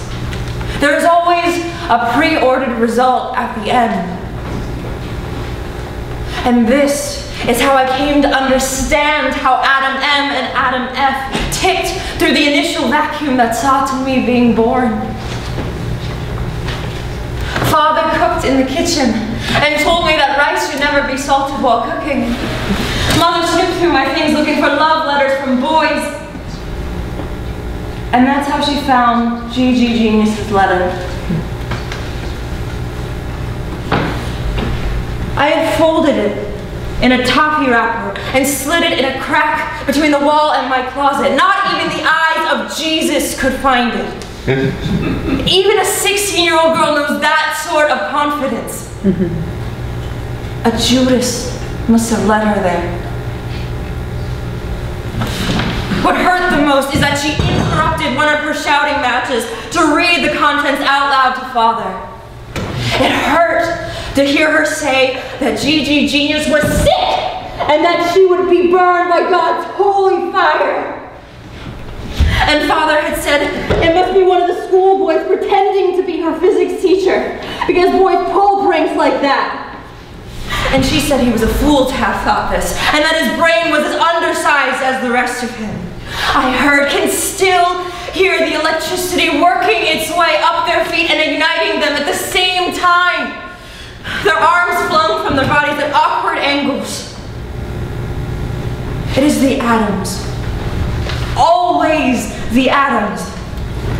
Mine were compatible with Gigi Genius's, aren't they? And theirs weren't. That letter, it never found its way back to me. It wandered the corridors of the staff room and then landed on Gigi Genius's desk. Sacked her for life. But Gigi Genius, my own Misty, thinks like a man. She talks like one and walks like one when she laughs. There's a strength in her jaws that comes from somewhere deep within her broad chest. She always speaks in a gruff voice, the way one has when one is waking up from sleep. A mysterious tweak of nature, she calls it. When I ask her what she means exactly, she says, she's not a man, and she's not a woman. I don't know how that's possible. Atoms. Just atoms. I don't know, I usually say, I'm just 16.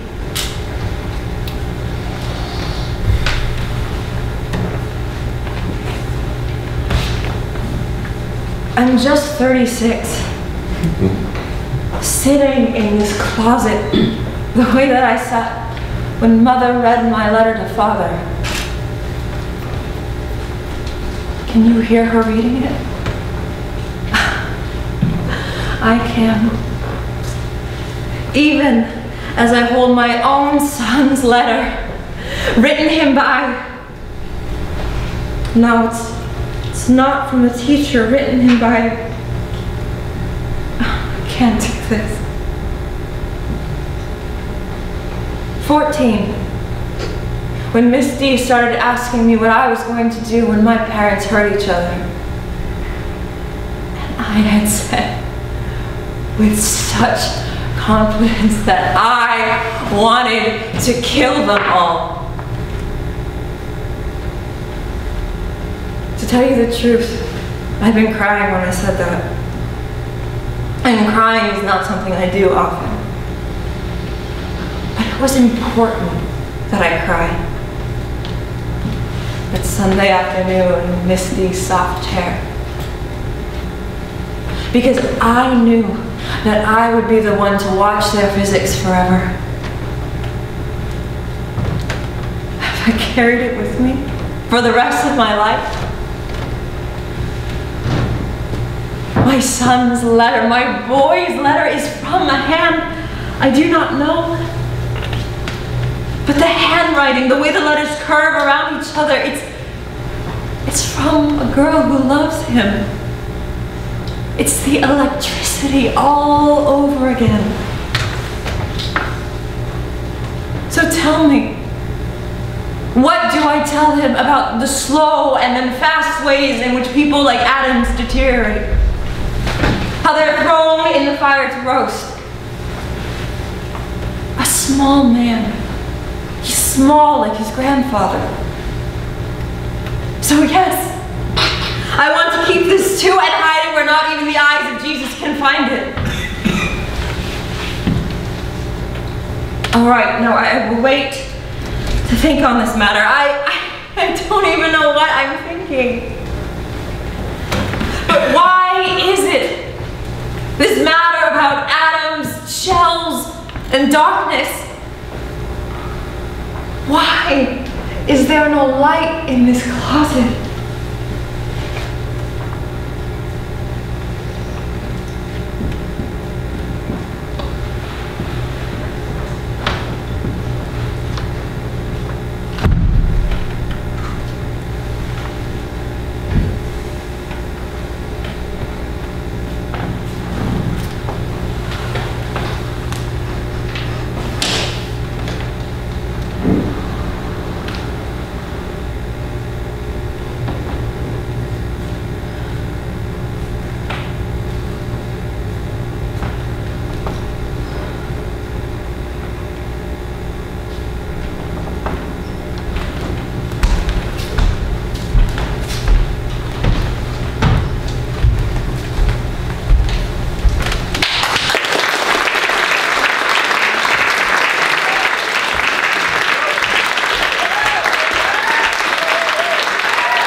Are you enveloped in a thin film, tight container, thick skin, rough rock, brittle shell, stone calloused beneath? Do you prefer to be porous or keep contained, solid, smooth? When the seal is cracked, the scroll unrolled, the barriers unbound, what pours? How do these innards mix and mingle with the outwards? What in your world transforms? Is transformable. Wonderstand. To understand through a state of wonder. Come, wander. Welcome to the whiz wide world where to be alive is a wonder.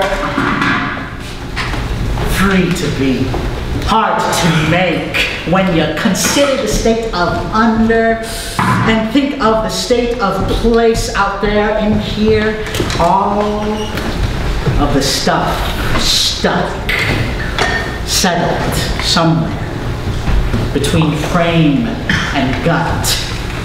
Mysterious layers. Whither water? Wander you a while with me? Wordless words await.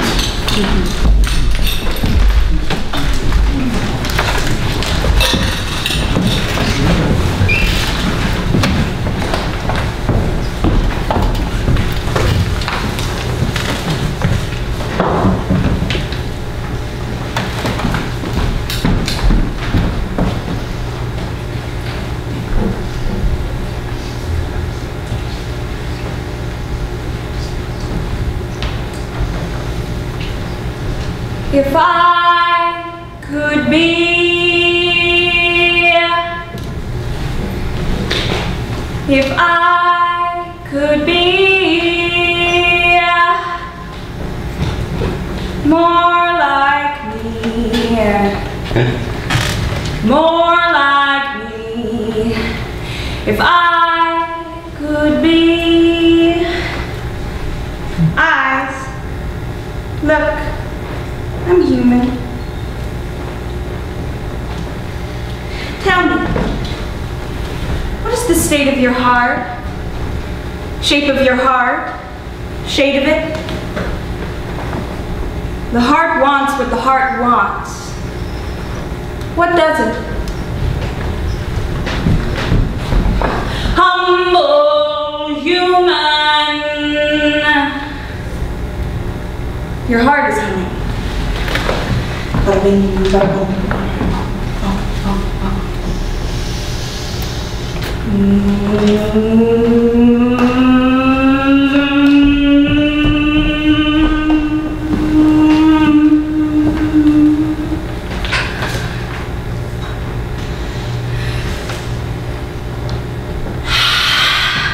Brain to body, body to brain.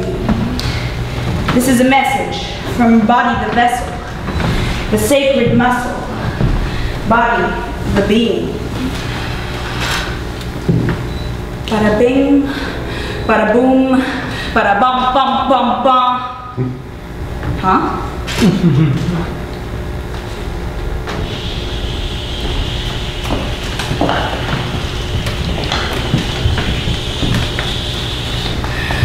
Over the years, I'm getting used to this old sack of bones, the weight I carry, the space between my teeth. Give it the gnaw, give it the crush, give it the squeeze. Screwed rider, squeeze tighter. My case is wearing thin. Veins veil, a velvet shield, a helmet peel, a brain bunker, bone bumper, rackle-dee, rackle-dee, rackle-dee, rackle-dee, rackle-dee, rackle-dee, rackle-dee, rackle-dee, rackle-dee, rackle-dee, ramshackle, shelter, covert, connector, protector, protect, protect. Protect. One at the elbows, one at the edge, mounted, wounded together and bound up in skin. Look at my skin shine. Look at my skin glow. Look at my skin laugh. Look at my skin cry. How can I tell if they got any insides? All these people all pretty in ribbons and bows. Stranger. Scan for danger. Stranger. Scan for danger.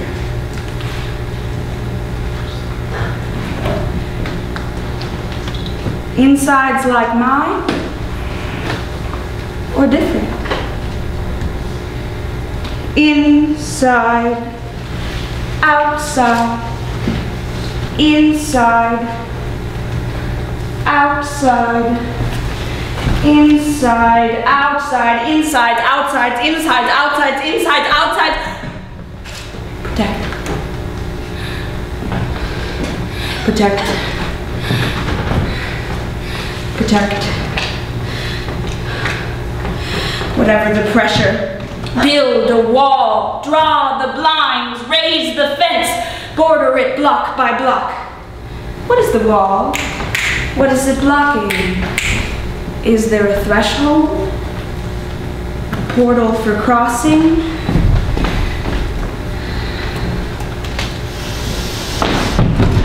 Stop.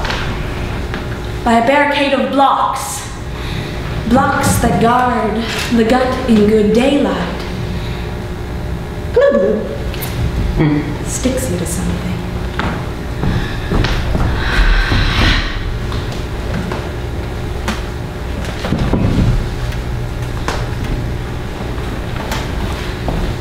You stuck? Yeah? Strained? Stifled. Tough to move with the groove like you usually, normally, typically do. Nailed it. Humble human. Hubris always. Humble human. Hubris hum. Bada bing. Bada bum. Bada bum bum bum bum. Bada bing. Bada bum, bada bum bum bum bum. Wow.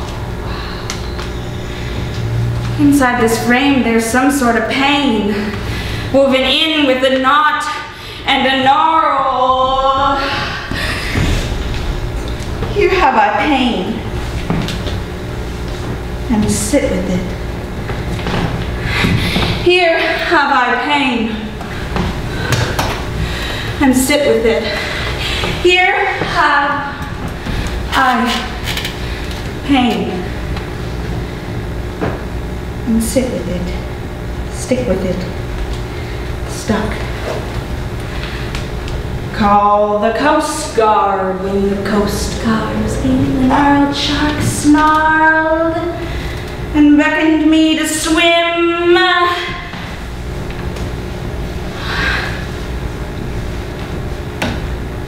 Dinner time, so I feast. Alive, I bite the crunchy center, stick and stuck my teeth. Give it the gnaw, give it the crush, give it the squeeze. Screwed rider, squeeze tighter.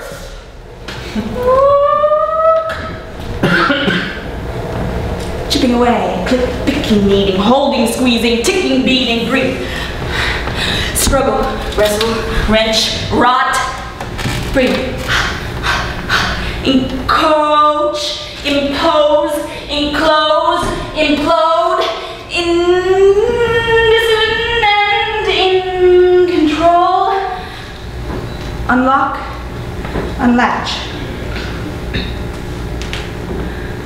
Unlocking the latch, I open.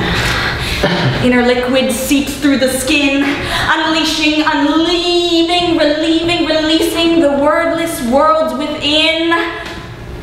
Insides like mine, teeming, filling from toe to foot, foot to knee, knee bone, leg bones, thigh bones, hips, belly, breast.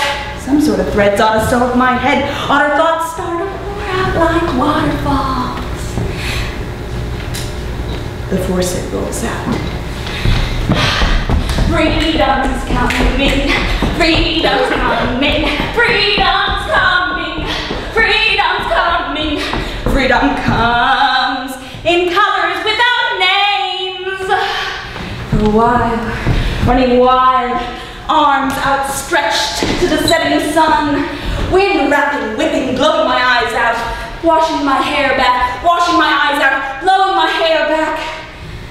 My space-age rage out of this world, inner liquid, unfurling fluidly, thoughts untangled at last.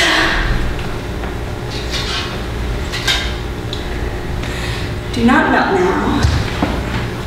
Do not chip away or dwindle. You are not a candle. You are a rock tossed into crystal waters. Fall, you let go. Drop. Ripple. Ripple, sink, sink, sink. Ripple, sink, sink, sink. Ripple, sink, sink, sink. Catch a current. Ride. Land. With grace. Pride. Elegance. Dignity. In the dirt. Where you belonged long ago, mud-bathed and wallowed off in a willow wanderlust sort of flounder flock, never losing form, only changing flavor, and the flavor you savor, embracing the spool as it spun, embracing the spool as it spun.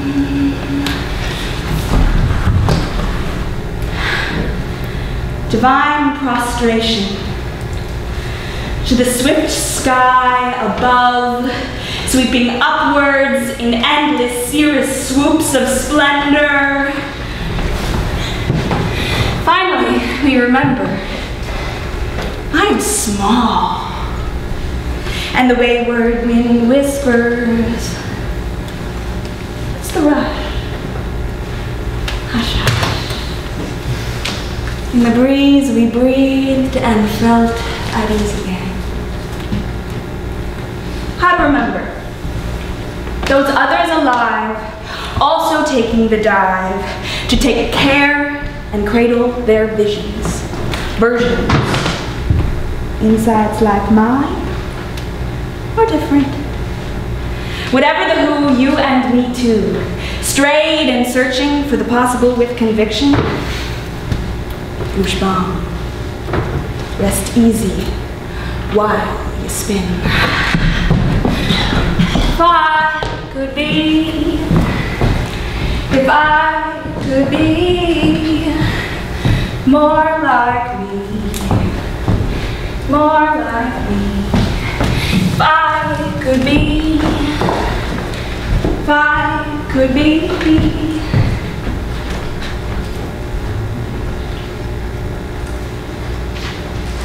more like me, more like me.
Coming up, we have poet Toby Kaplan.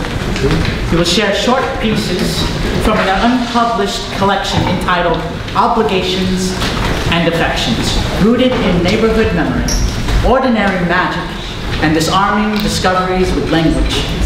Please listen and enjoy.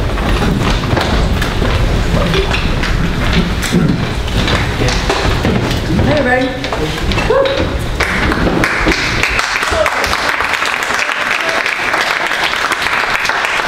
I have 3 poems for you. From a painting. This is my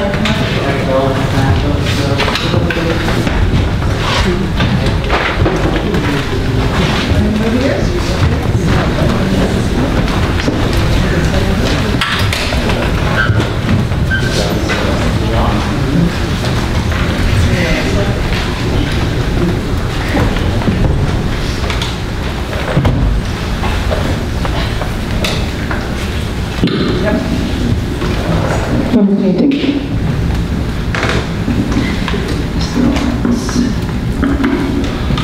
Still a little tangled in there. I'm sorry.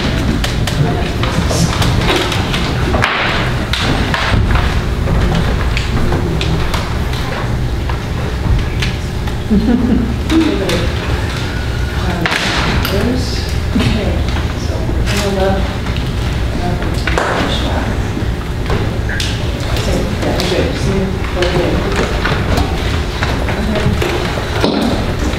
Great. Here we are. From a painting, how we have been saved, like a civilization framed by fall trees. A train on a bridge, and the monks pass under the stone trestle. And I wrestle with the dying rat in our toilet.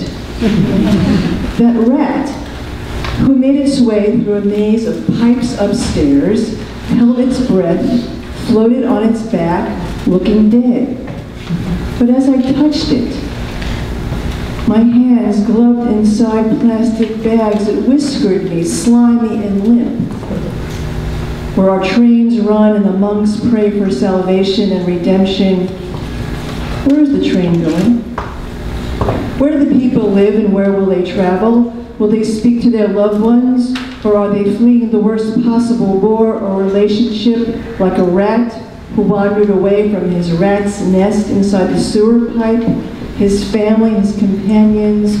How sorry I am that he died inside my toilet, floating all day, all night. A product of our civilization, our aim to destroy vermin. Rats clean our sewers. What is the voice of a rat? What is the voice of a train? What is the voice of a train, the monks passing under a stone trestle arch, Italy, 1904. Monks who have seen rats in the street. And the rats cannot see that the monks are walking under the arch into the rich thicket of orange trees. And the monks pray for the people who are taking the train, pray for the world of people passing in silence. They pray for the rat, looking for their prayers, looking for their voices. Well, it seems all I ever care about is a product of civilization and my comfort. One afternoon in my house, a man pulls on purple surgical gloves, reaches to remove the rat corpse floating in my toilet. Out the bathroom window, I hear the train passing.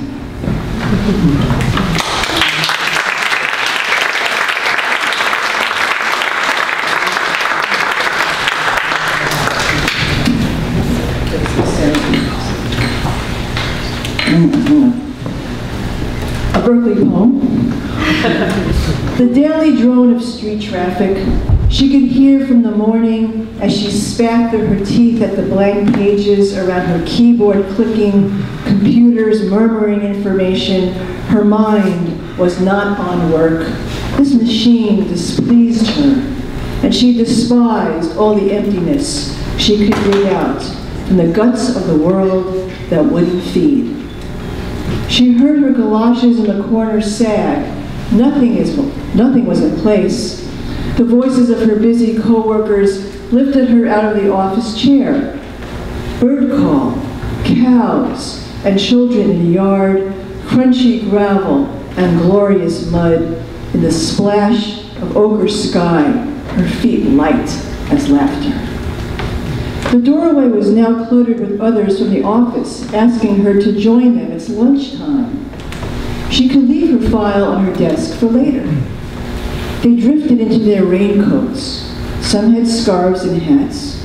No one had ugly rain boots like hers. They opened the elevator and emerged, a wave curling over the street, gray sky quivering overhead. She was immersed in the notion of dreading, of having to go back to work, afraid it would never end. They chose a restaurant nearby where some men ordered drinks from the bar and people sat on stools, elbow to elbow, waiting for tables, hungry and friendly in the smoky dark of clinking glasses. Her thoughts, her own silence, while she looked at her galoshes and didn't remove her coat. After lunch, a slice of light through mist, and as they turned the corner, they watched her cross the street and bend over the blossoms at a flower stand, where colors burst into moist air, refreshed, drops of rain kissing the petals.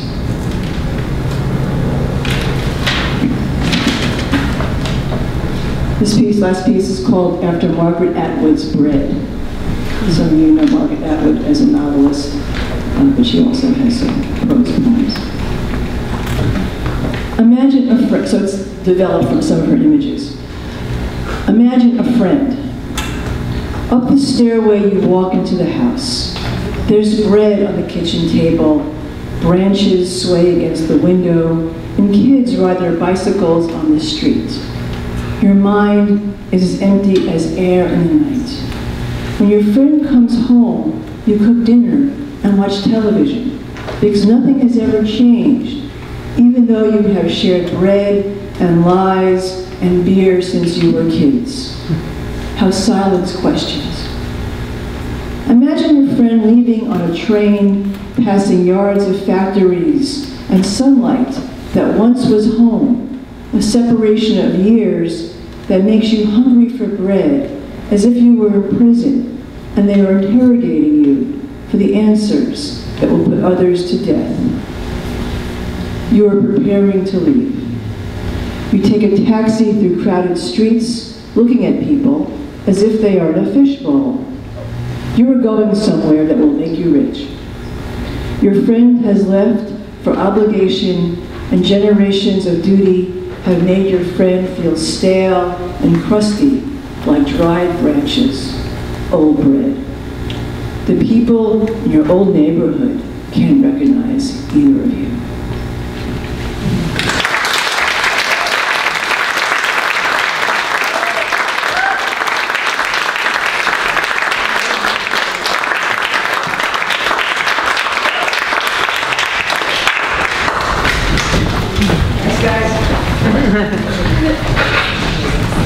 We have one more round for Toby Kaplan.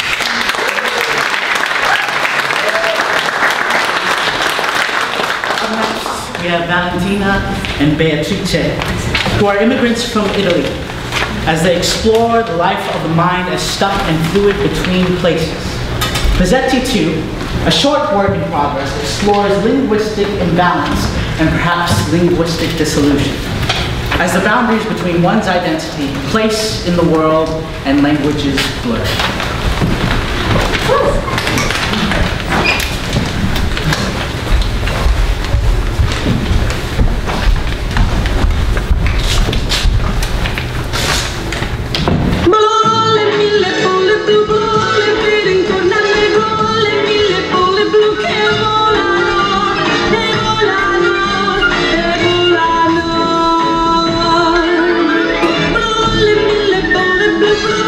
Salva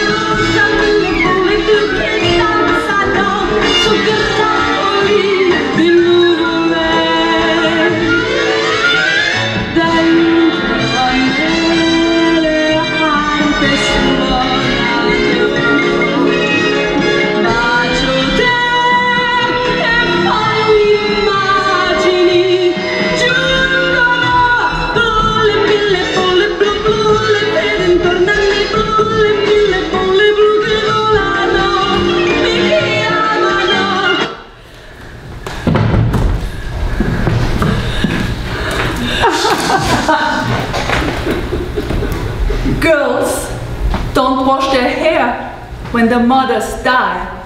Girls move continents when their mothers die. Then their hair gets white. It takes one to know one. It takes one to know one.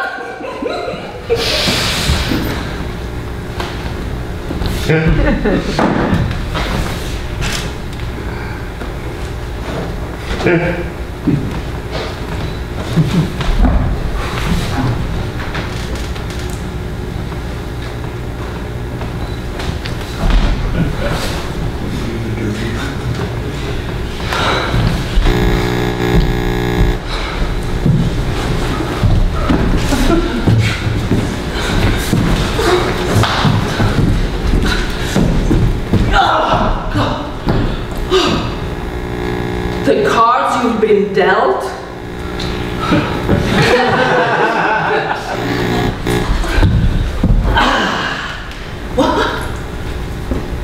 Ogni bel gioco dura poco.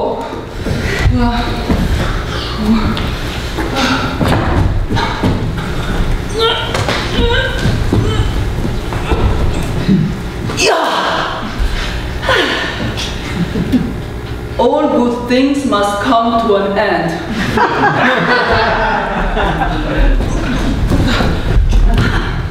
It is what it is. It isn't what it was. You want to have your cake and eat it too. Vuoi la botte piena e la moglie ubriaca. Translate with approximation. You want your barrel full of wine and your wife drunk. Say you know it's misogynist. Yes, I know. It's misogynist. What do you like about it? Nothing. But at least it's not about cake. Does it feel childlike? Please answer yes, no, somewhat, don't care to answer. Yes, it feels childlike. Why would you want your wife drunk? To have sex with her? To make children? Yeah, to make children. Then hopefully not die too early.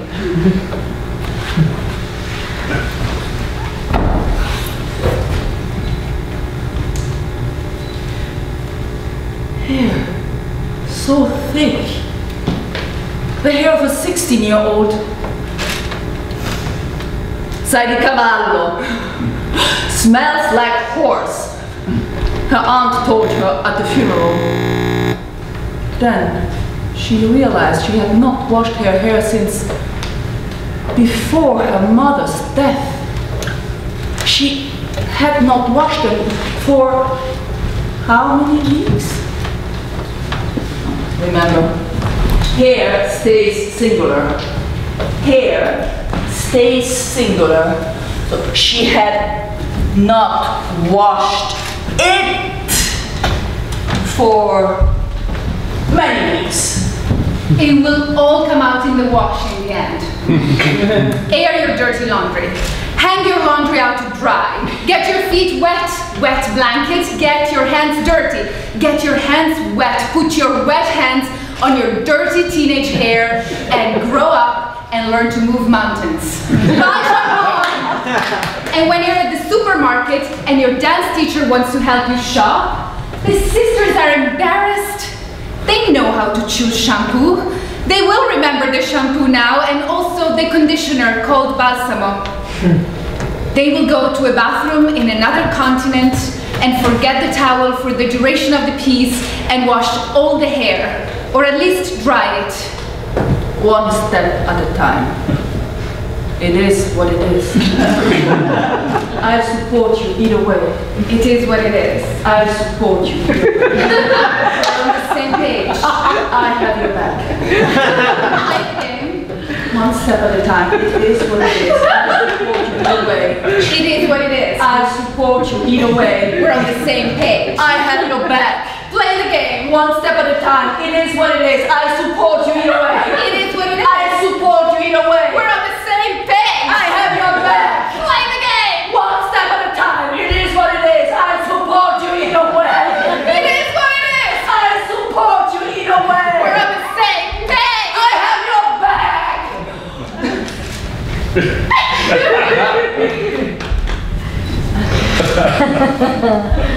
It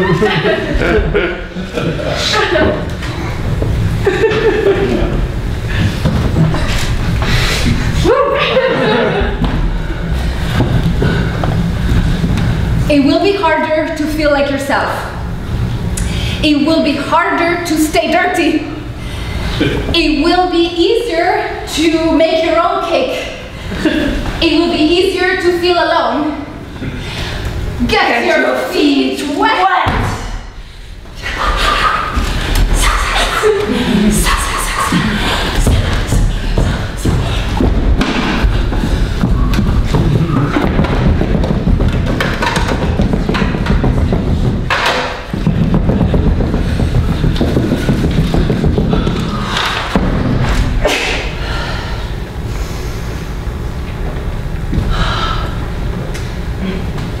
Get your feet wet.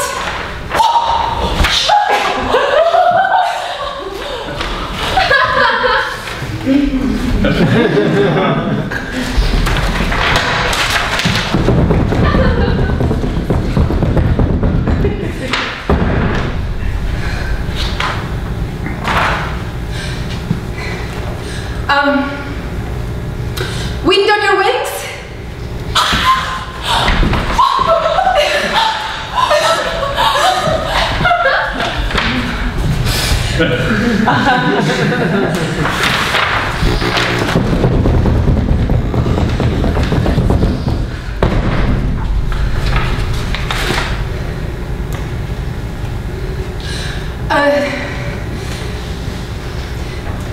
Weather the storm.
Hop on your sleeve.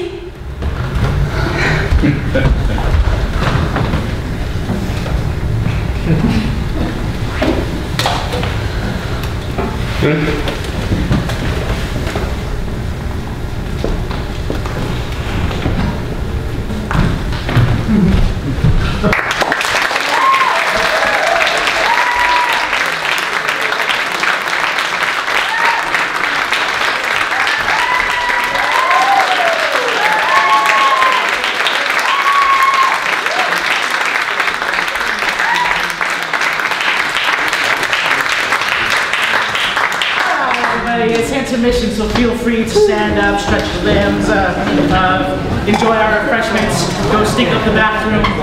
If you haven't already, please fill out your raffle tickets and stick it in the bucket, which Jamie has. Thank you very much.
It's a whole 40 It's nice to see you.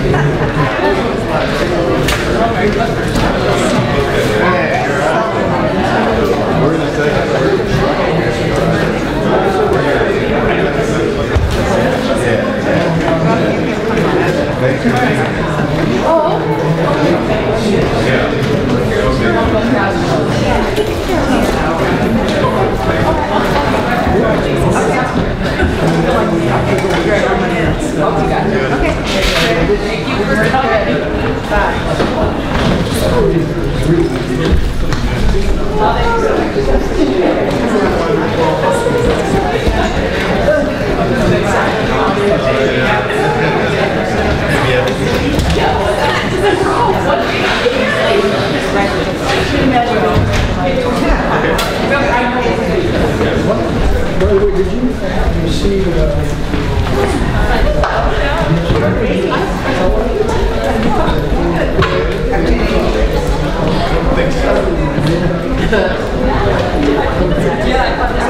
So obvious. All right, everybody. Continuing the festival, we have Inferno Theater, the host of this festival. They are presenting an excerpt from Ophelia's Ripple Effect by our very own Giulio Peroni.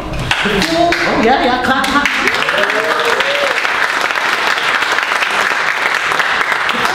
The piece will be staged this coming autumn here in this space, so please be sure to buy tickets. The work that we are presenting is initiated by investigating how perspectives and ideas in contested new territories of science and quantum theory affect our closest and most intimate relationships. This investigation led to two previous staged theatrical installments, Quantum Love and Quantum Desire. Ophelia's Ripple Effect is the continuation of that investigation. In this latest installment, the entanglement of quantum physics with intimate human relationships, love, and Shakespeare is even more intense.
Wrapped in tissue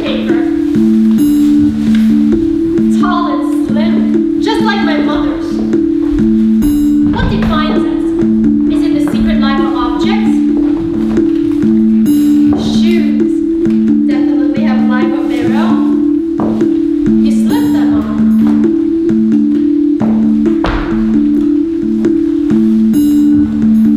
And suddenly, you're taller, slimmer, carefully balanced. A thought at the edge of my memory, between the pull of gravity and my accelerating neurons. I am on top of the world, at the top of my game. Is it the color? The style?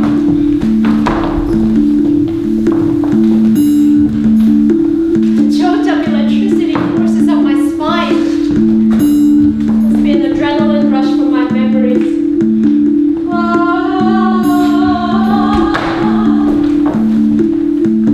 Different shoes.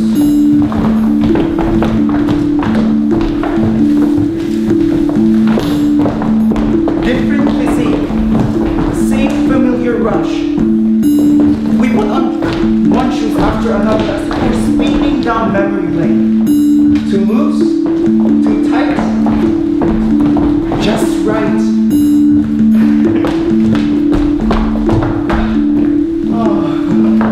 Don't they feel good? The heels are balanced, well-grounded, sensible.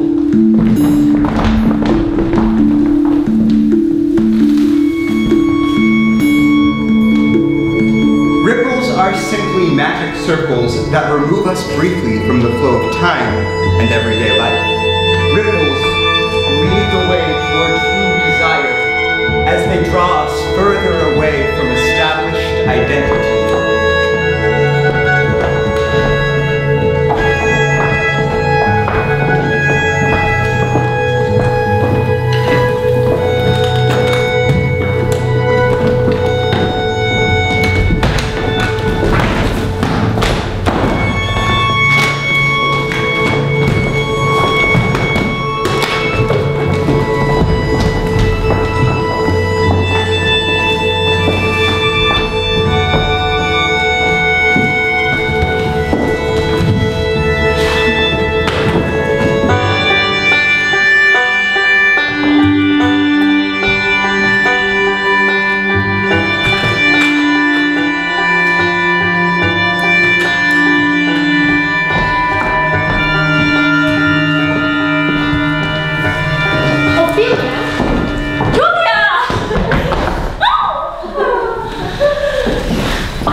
Here in town. Everyone's talking about this show, this happening. I just couldn't miss it. He's the talk of the town. His Ophelia is phenomenal. Julia! Hi, how are you? I'm well, thank you. Ophelia.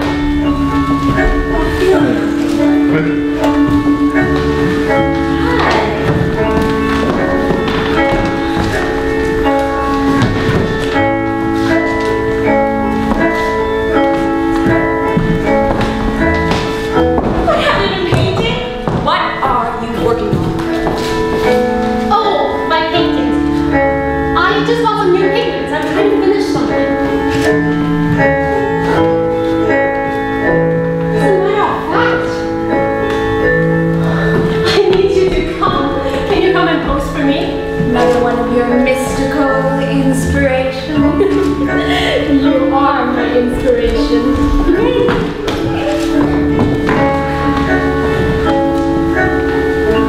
No, now, please. Maybe not now. No, please. Julia, what? Okay.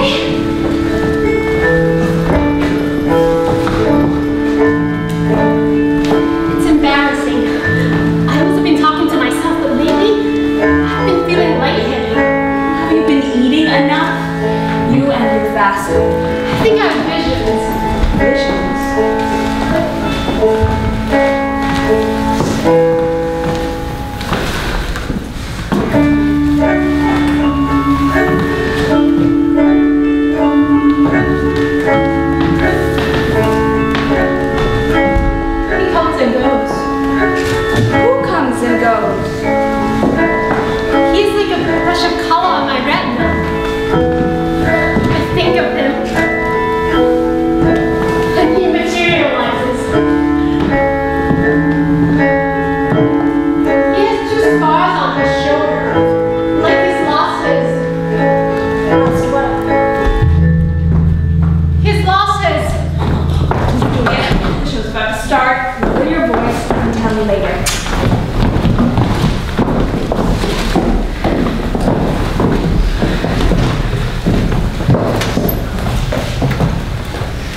Lord, I have been so affrighted. My Lord, as I was sewing in my closet, Lord Hamlet, his doublet all embraced, no hat upon his head, his stockings fouled, ungartered and down gift to his ankle, pale as his shirt, knees knocking each other, and with a look so piteous and purport, as if he had been loosed out of hell to speak of horrors. He comes before me. He took me by the wrist and held me hard. Then goes he to the length of all his arm. With his hand thus over his brow, he falls to such perusal of my face, as if he were dry, long stayed and so. At last, a little shaking of my heart, and with his head thrice waving up and down, he raised a sigh so piteous and profound that it did seem to shatter all of his bulk and end his being.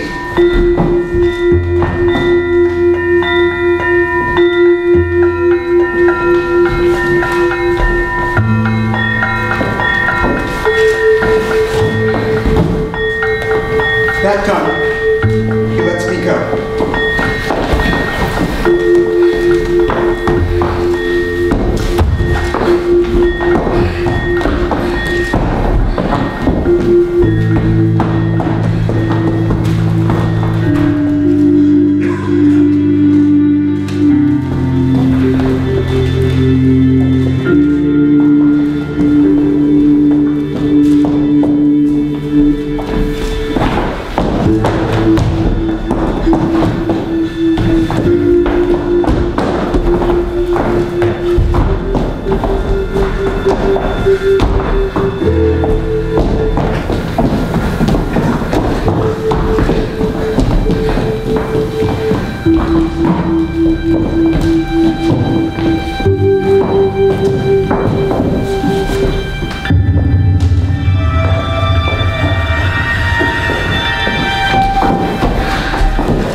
His head over his shoulder turned, he seemed to find his way without eyes.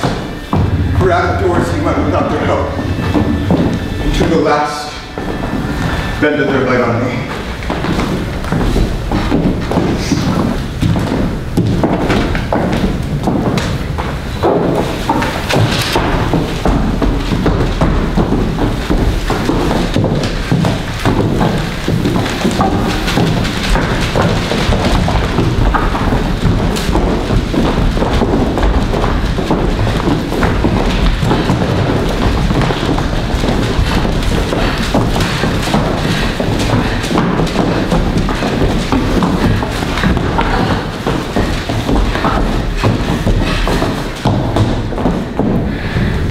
We were to be married. My lord, I have remembrances of yours that I have longed to redeliver. I pray you now, receive them. No, not I. I never gave you aught. Honored lord, you know right well you did, and with them words of so sweet breath, composed as made the things more rich. The perfume lost, take these again, for to the noble mind rich gifts wax poor when lovers prove unkind.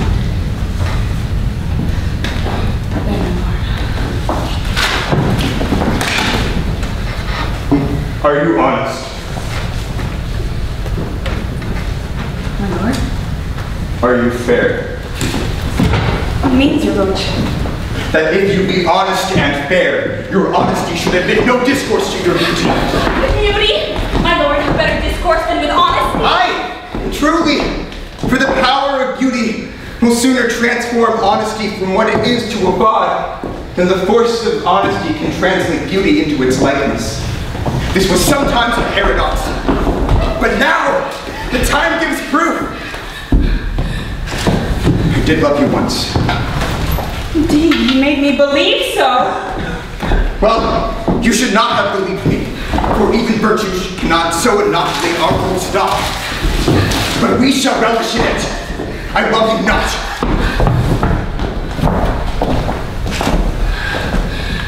I was the more deceived.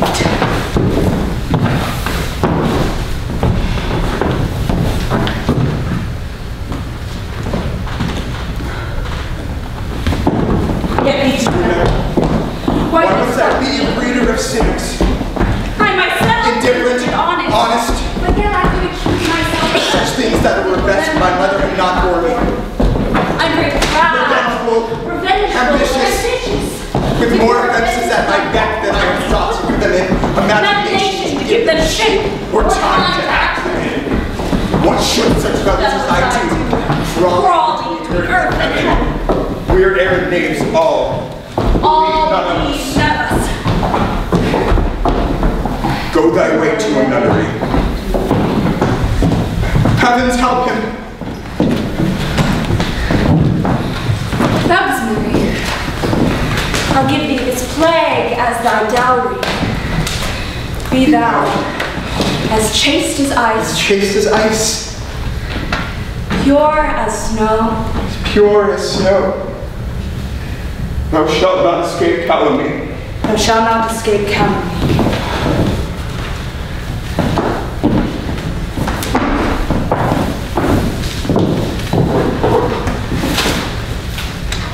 Go thy way to a nunnery. Farewell.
Consider the Latin words da and intus. In English, they come from and inside. And in French, de, dans. How should I, your true love, know from another one? How should I, your true love, know from another one? You know her so well. Are you an actress? No, I am Ophelia. The actress left when our lives collided. We belong to each other like a part belongs to an actor. You mean overlapping reality? No, it's like living in the present with a ghost limb. It haunts me, you know, like a missing tooth. There you are! Ophelia, Beatrix, Jabril. Hello. What do you do? I should go, but I'll be back. Nice wing you've got there. Cartier. Louis Vuitton. Versace. You like haute couture, fashionable clothes? I do. I'm a high heels and fur kind of girl. Haute couture is made by hand from start to finish with high quality, expensive materials. Did you know? Sewing, needlework. Buy local, certified, organic, or nothing. It's the latest trend, like vintage jewelry. But these are just a few indulgences. I'm also a prolific writer. A, B, C, D, E. If you just put these letters in a particular order, then just like that, They start to make sense. They do make sense. She's also a bohemian, a hipster, a poet, right? Yes, I suppose I am. I just finished writing a new self-help book for single women. The Lipstick Queen. You're just a few steps away from attracting your perfect mate. That sounds catchy.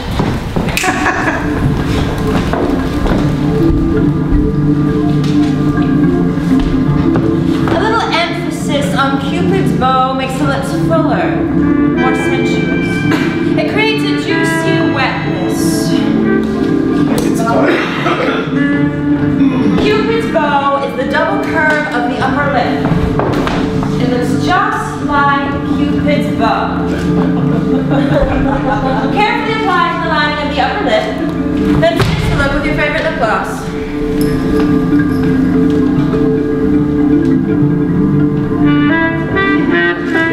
There. It's all about individuality and confidence. So you're a philosopher now too?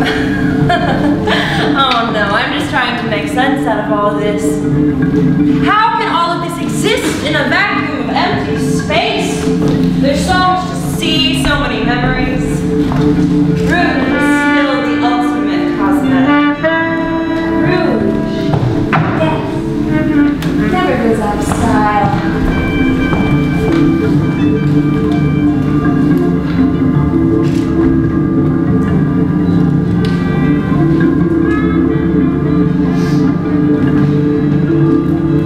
This lipstick shall endure even in extreme wind and weather.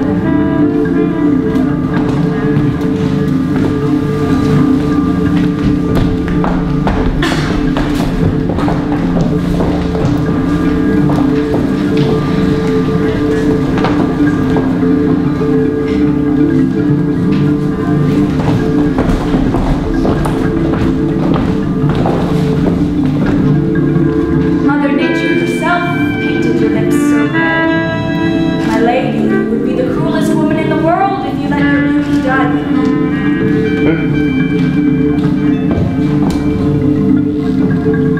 Oh, sir, I will not be so long. I will leave the inventory of my beauty for the rest of the world to enjoy.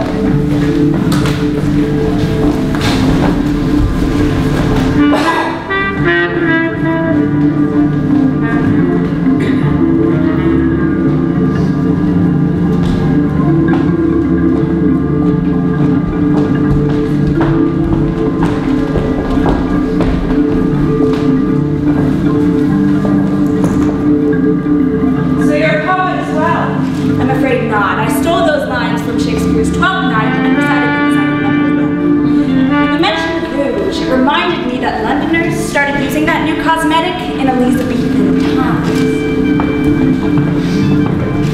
Carmine, the color of love, passion, and desire.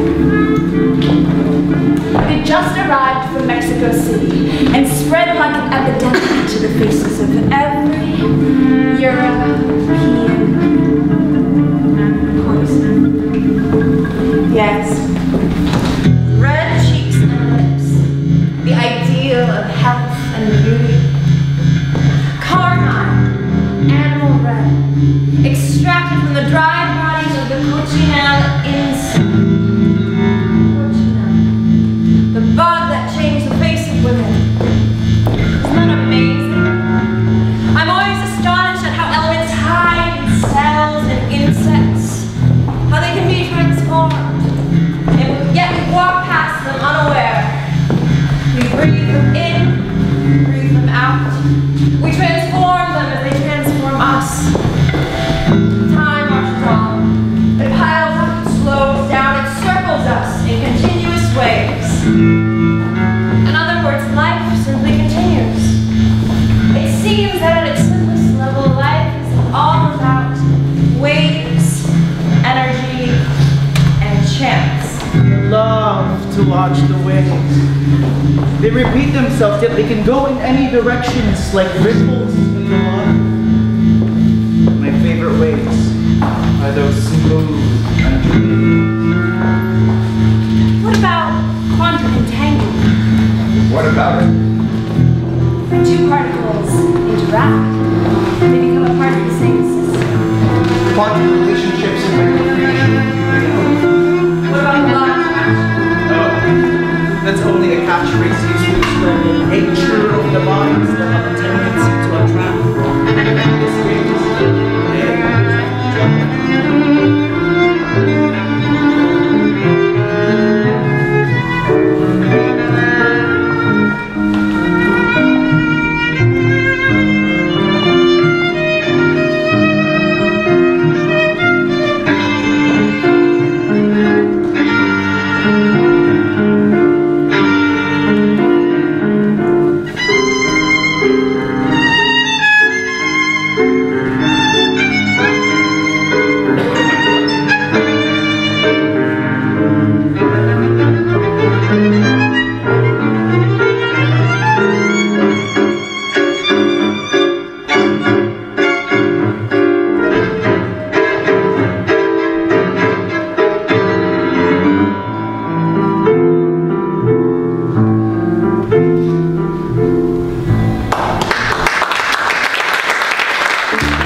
Next, we have the Bay Area Zeta Players. This evening, the Bay Area Zeta Players presents Lizards Meet Holocaust Denied by Chloe Christina, directed by Abram Blitz, performed by Kyla Seneca, Evan Feist, Alicia Harder, and Lucy Romano. It was entirely written, directed, produced, designed, and performed by high school students in the East Bay. It was recently featured in BAZP's annual 10-minute play festival with the theme Spectrums of Love. Enjoy the humor, drama, and love that these students have received and translated.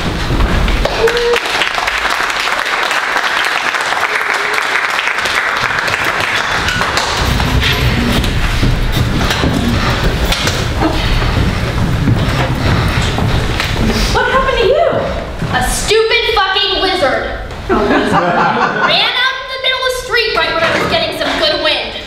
I curved away from it and then, you know. Why didn't you just ride over it? Over the lizard? Yeah, right over the lizard. Cause that's inhumane! Whatever. You coming in?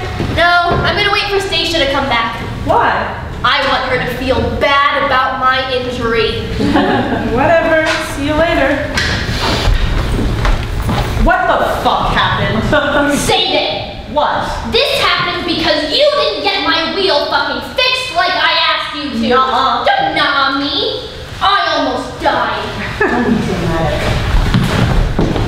Romy, move! You owe me a new bike! No, I do not. Yes, you do! That is the polite thing to do for someone when you cause them to get into an accident. Romy, do you need a hospital?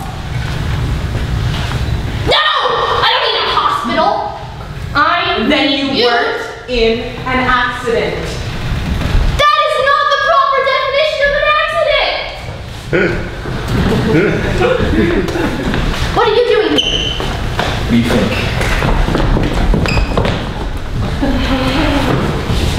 Oh, hell no! Tonight was our night! Great, you're mad at me for something else. What a surprise. No! No kissing! This is a kiss-free zone! Unless it is platonic and in a familial way. Romy, calm down. I will not calm down!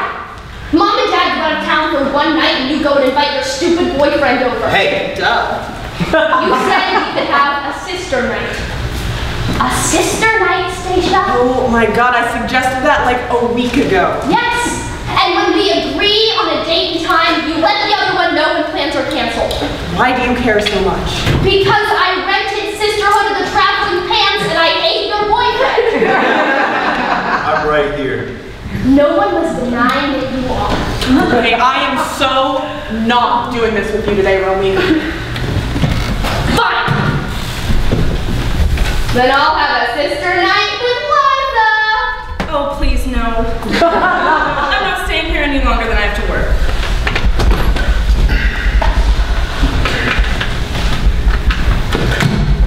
I can't fucking believe you. I can't fucking believe you spoiled brat.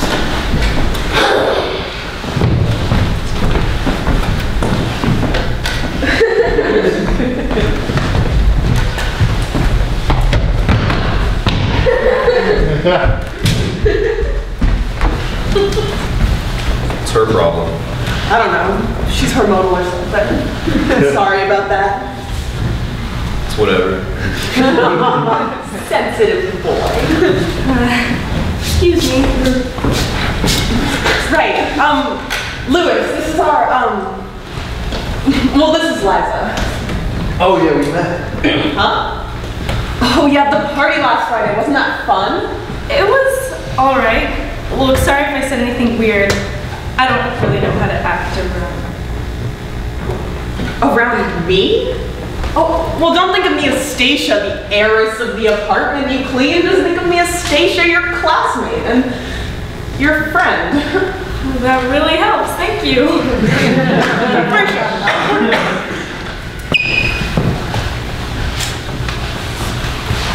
Your stepmom's Jewish? We all are. Why? You just never mentioned it. It's not really a big deal, so.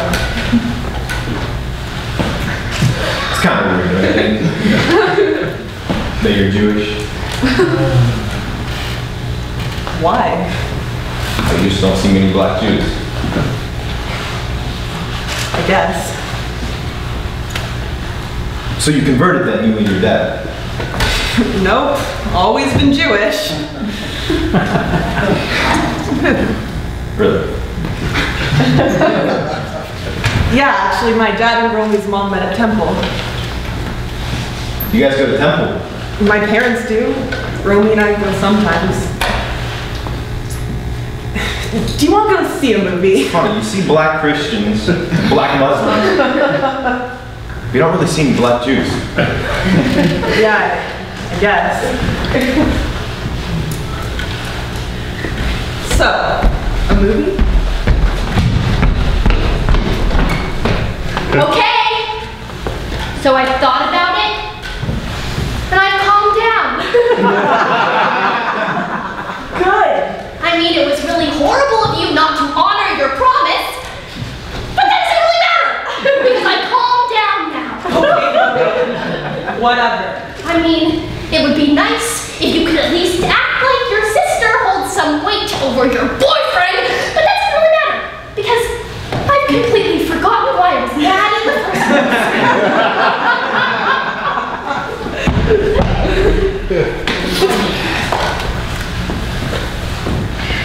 Don't you have homework? As we listen to those sirens, we do want to bring in CNN's Oren Lieberman, who is in Jerusalem. Oren, Israel pauses there to remember 6 million Jews killed in the Holocaust, and every one of those names out aloud. Talk to us about what you're seeing there and what plays out when people stand out and remember this day. I have to. It's for my world media class. Day, perhaps one of the most somber days. You're actually taking that to hear this moment of silence, this moment. I am actually taking that class. Okay, Romy, stop acting like The that. entire country really pauses here to reflect, to remember, to mourn the loss of 6 million Jews in the Holocaust. This moment of silence. We're on schedule, are we? Very meaningful. Well, no. So what's this assignment? Saying never again. I have to analyze the bias in different news Very programs. important here. There'll be a Awesome, I can help you with that. Shortly. No. Yesterday, 6 torches lit at sundown when the Holocaust. Come on, why not? I know a lot about media. Israeli Holocaust Remembrance Day. It's true, Lewis knows a lot about politics. Who died in the Holocaust. Again, this is a very somber holiday. I read a lot of country really stands for those people.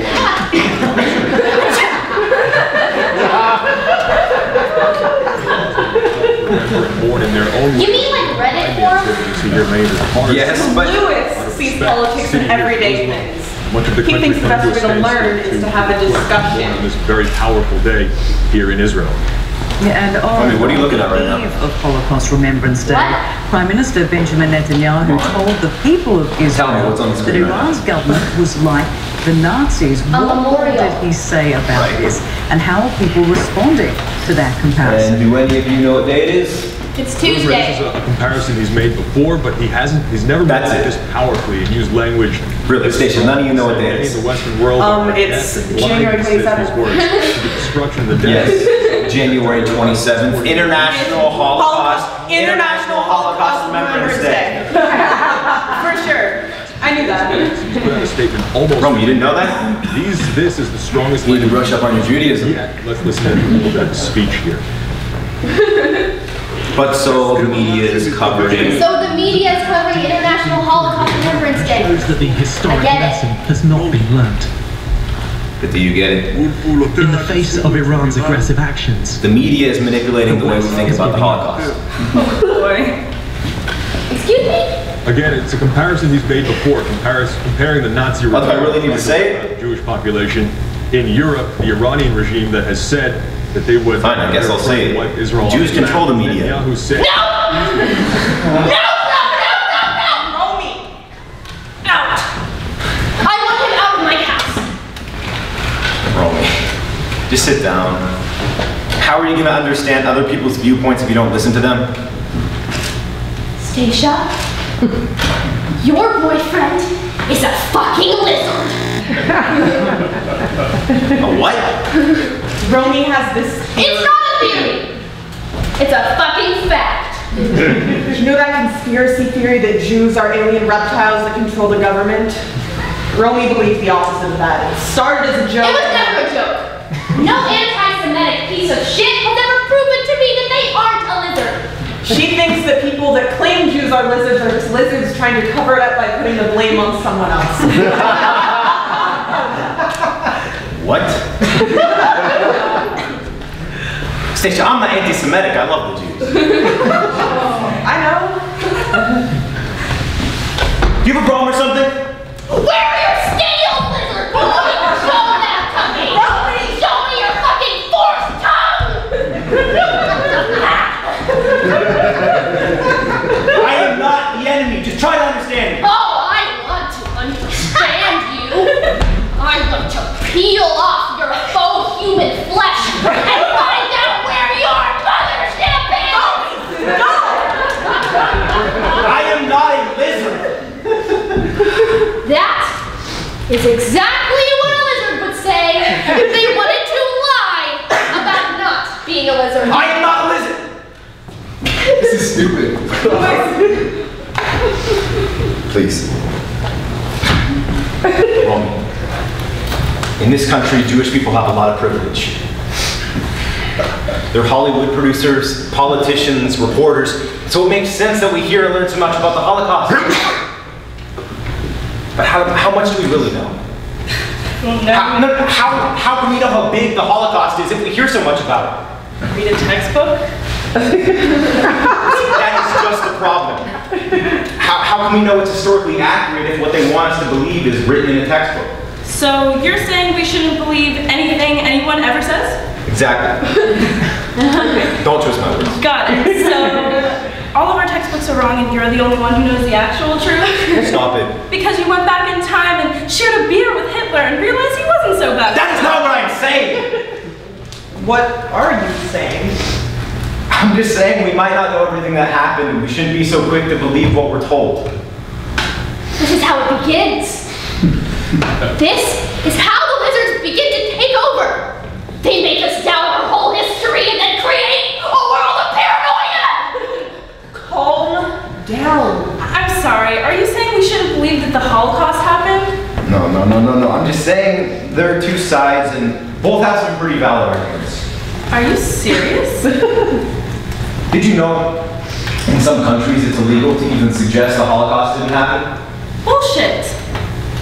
What do you mean bullshit? I mean, sure, freedom of speech and all, but are you saying that European countries created a conspiracy, lying and saying that things that happened didn't actually happen? It's plausible. No, it's not plausible. There's so many historical documents and buildings and people who actually lived through this. People who watched their loved ones die and were tortured and watched a fascist government come to power. You can't just deny history. I'm not. There are just some inconsistencies. What inconsistencies? We were all in a war, okay? The United States won that war, but they used a lot of heavy wartime propaganda to create nationalism. Holocaust propaganda is a likely form. How do you think the US was able to justify what they did? That's literally not an inconsistency. That's paranoia. No, look, Zionism. Zionism? You're gonna use Zionism to defend your argument? You lizard Nazi! She can't call me that.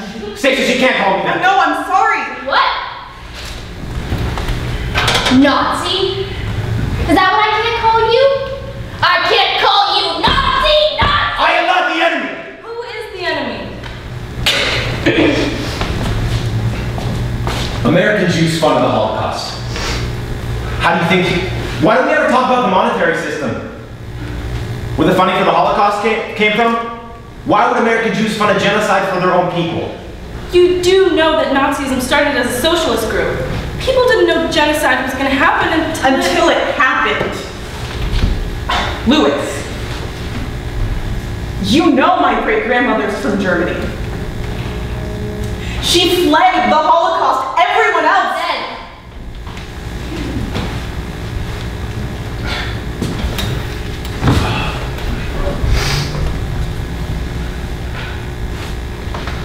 That never happened. Excuse me? Your great-grandmother fled a conspiracy. So it's true. You don't think the Holocaust happened? I never said that. Yes, you did! Well, does it matter? Jewish people are in power now. It's not like what I'm saying is oppressing you. Besides, you're not even really Jewish. Yes, she is. What is that supposed to mean? Don't do that. Don't do what? Don't make it look like I'm a racist. Well, everything you've said in the past 10 minutes has been really racist. Jews are white. How is that racist?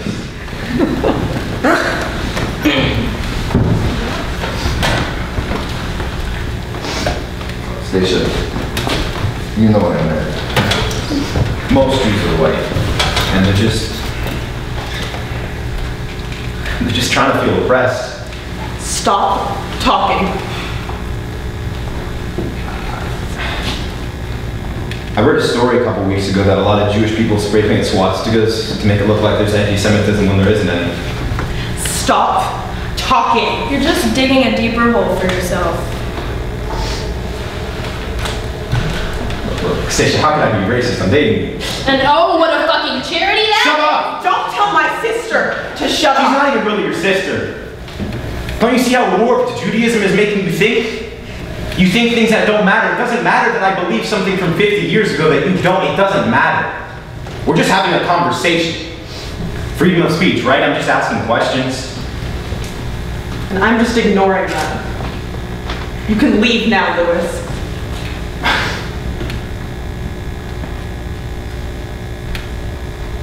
What is that supposed to mean? It means you can leave. I'm not interested in you coming into my home and attacking my family. I'm not attacking anyone. You can leave now.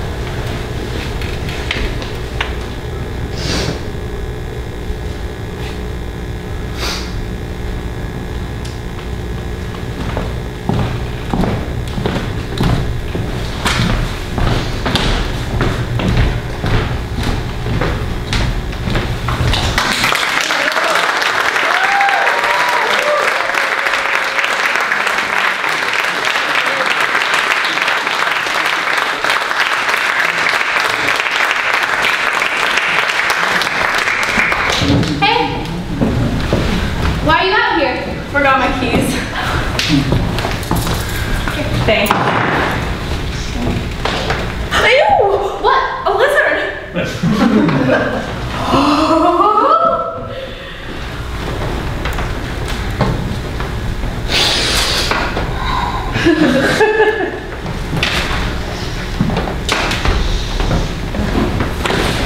That's not a lizard. That's a gecko. Geckos are a type of lizard.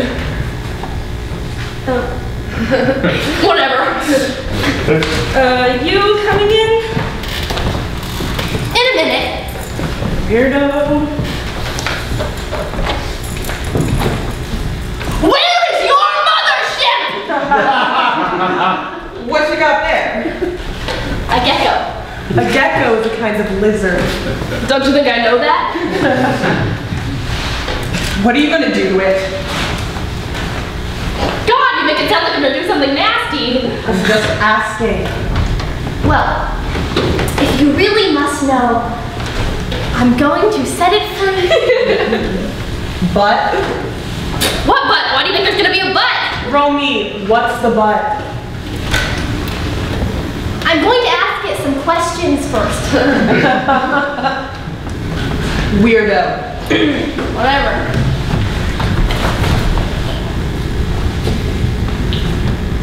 Let me help you. Okay. Why are you here? Why are you so small? Who do you work for? Governor Craig! PTA? FBI? CNN? Who are you? Are you PMS? Who are you really? I want to know. Tell me. I don't like you.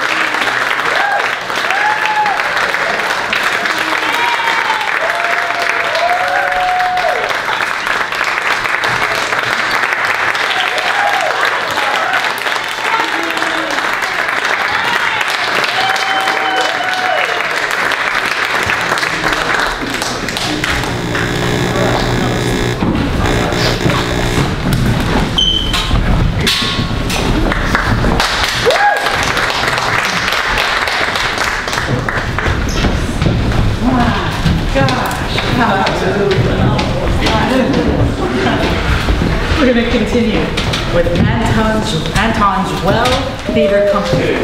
They are proud to present a small segment from their upcoming adaptation of Anton Chekhov's The Bishop, a short story that chronicles a human separation from life. You might say, we get a hint of the diasporas from which no person returns. Let's give a warm welcome to Jennifer Gomez.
You say you saw her here? At the monastery? Mama! My mom I haven't seen in 9 years. I did see her. Mama! It was you! Oh, Mama, I'm so happy! She had 9 children. 40 grandchildren. When I was sick, no mother ever showed more tenderness to a child. Mama, how peaceful was the village. Sheep bleating. The church bells ringing. Oh, the very air made of joy.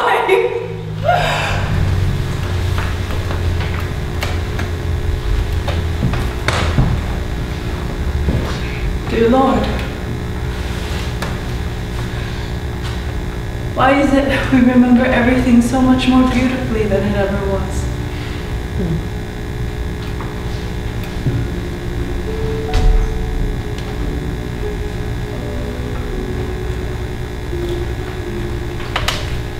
Dear Lord, protect my son, your bishop. Let him live. Let him live longer than me. Dear Lord, protect my son.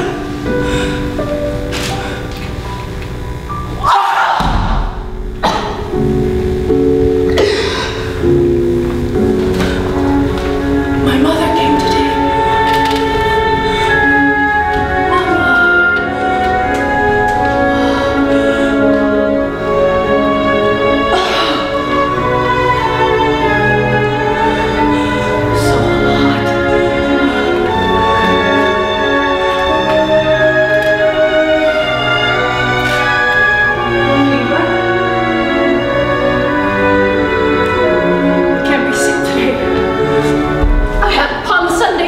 This morning.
My mama can't even look me in the eye.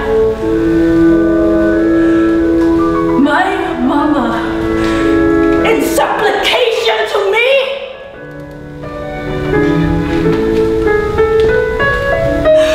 thoughts too heavy.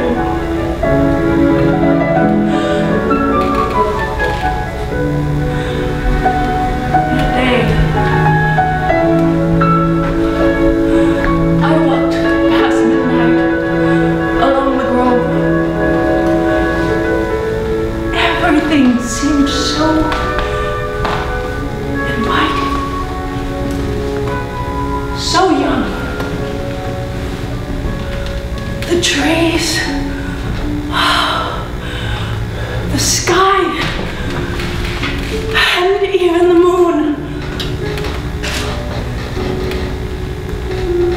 They were all within reach. They were visible, or so it seemed.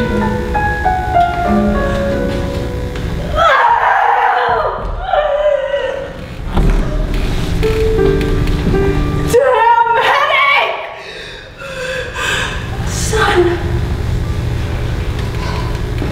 come home. I can't be sick now. Son, come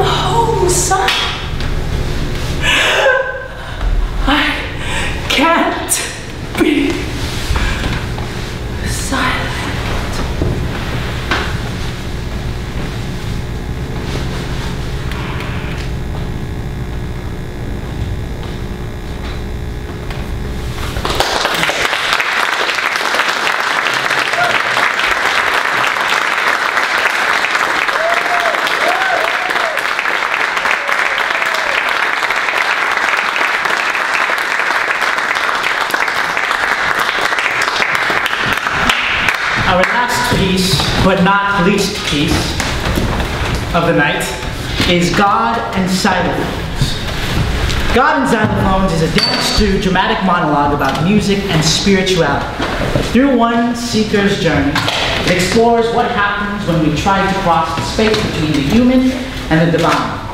God and Xylophones premiered in April at the Temescal Arts Center. Give it up for Joel Knopf.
There it is. Creation of man. Everyone goes nuts about their hands, how God's hand is all direct and finger pointy, and Adam's is just kind of crooked like he doesn't give a shit. I suppose there's about an inch of space between them.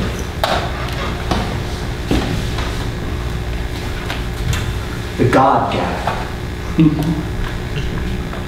I'm plagued by it. In that gap is the expulsion from the Garden of Eden, his original sin. The entire uncrossable divide between what is human and what is divine. It's like that. You remember that video game, the Oregon Trail?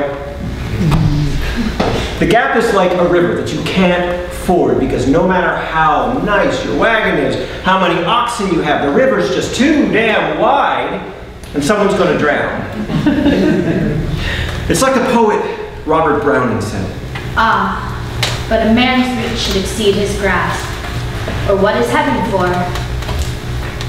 Yeah. Michelangelo got it down. The God gap. One electrifying inch.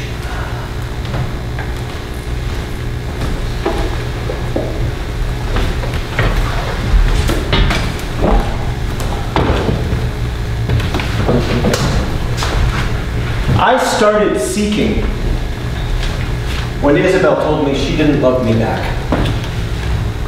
I remember standing on this cliff above the beach, the waves crashing below me, the stars above, and I felt breathless, gasping and shaking like my heart had been taken or ripped from my chest.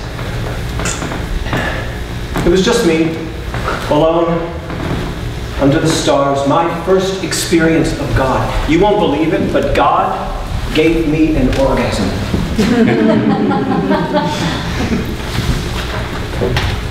For as long as there has been a God gap, we have tried to close it.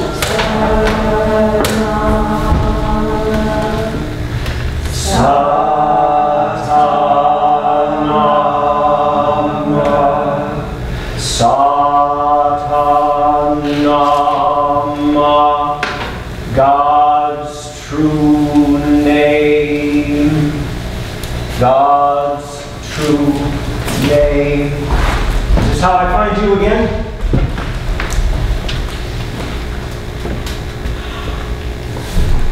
One way they try to close the gap in the Christian tradition is the laying on of hands.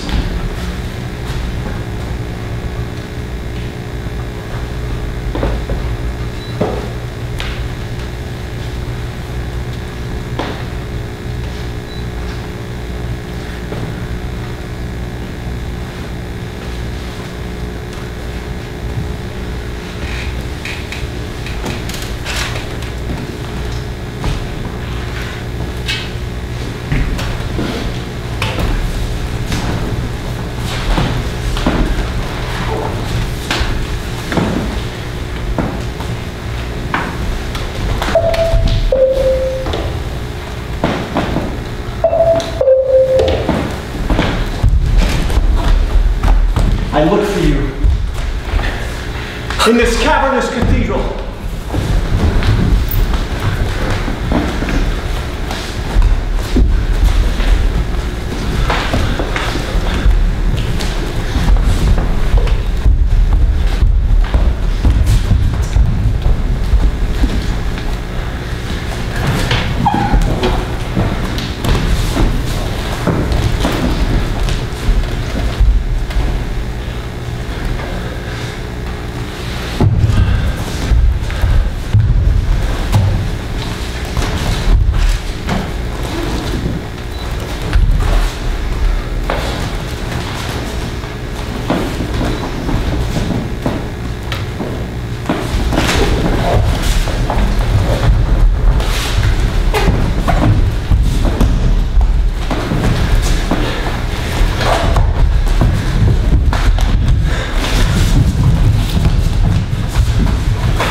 Standing on that cliff, I was grappling with the gap that Isabel had left.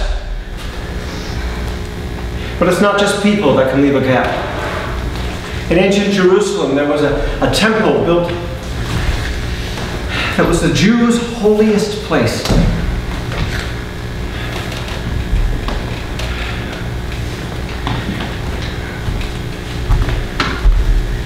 The Babylonians came and burnt it to the ground. One day a temple, the next burnt stones, and the space where the temple had stood. It was not the last temple to be burned.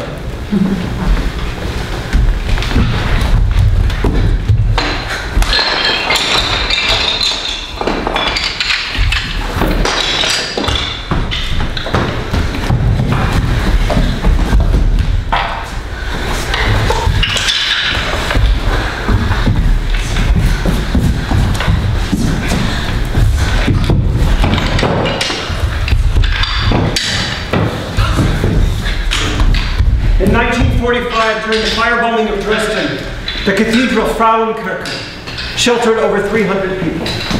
After 2 days and nights of firebombing, the church's sandstone pillars go bright red and explode. The rubble would lie on the ground for 45 years.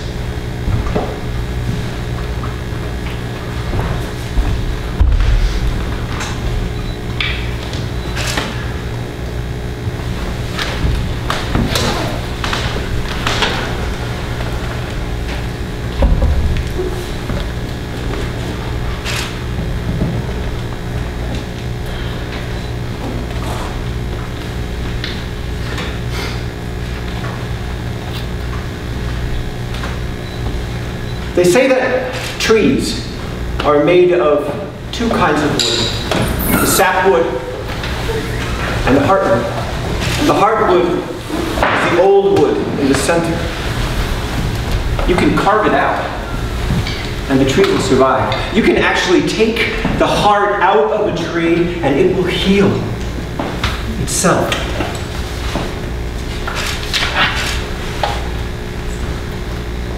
Same with temples.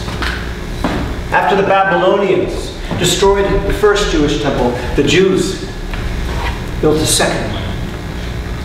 Then the Greeks came and pillaged it, extinguishing the holy lamps, and casting the space into darkness. The Jews that could get back inside again found only a single jug of oil, but it was enough to light the lamps and make that space into a temple again. 2,000 years later, Frauenkirche was rebuilt from its original stones. A British blacksmith, the son of one of the pilots who bombed the church, forged a new golden cross for the church spire. At the reconsecration ceremony, Frauenkirche's bells would ring for the first time in 60 years.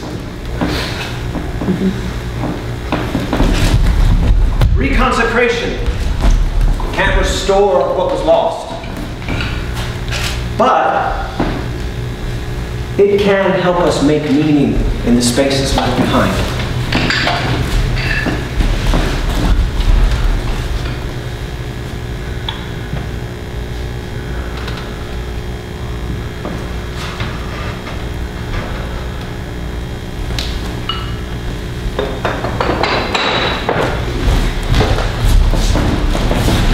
The thing that we call God is in that gap between God's hand and man's on the Sistine Chapel.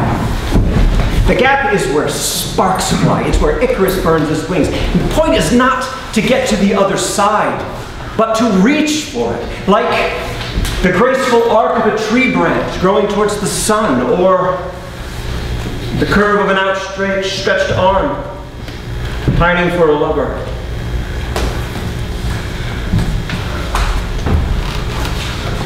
When I saw Isabel the other day, she had these new tattoos shaped like the sound holes in a violin.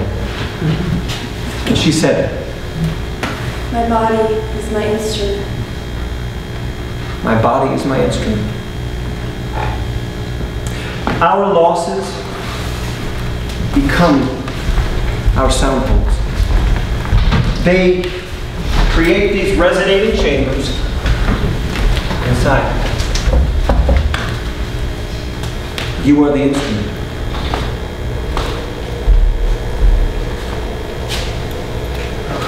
Strike gently.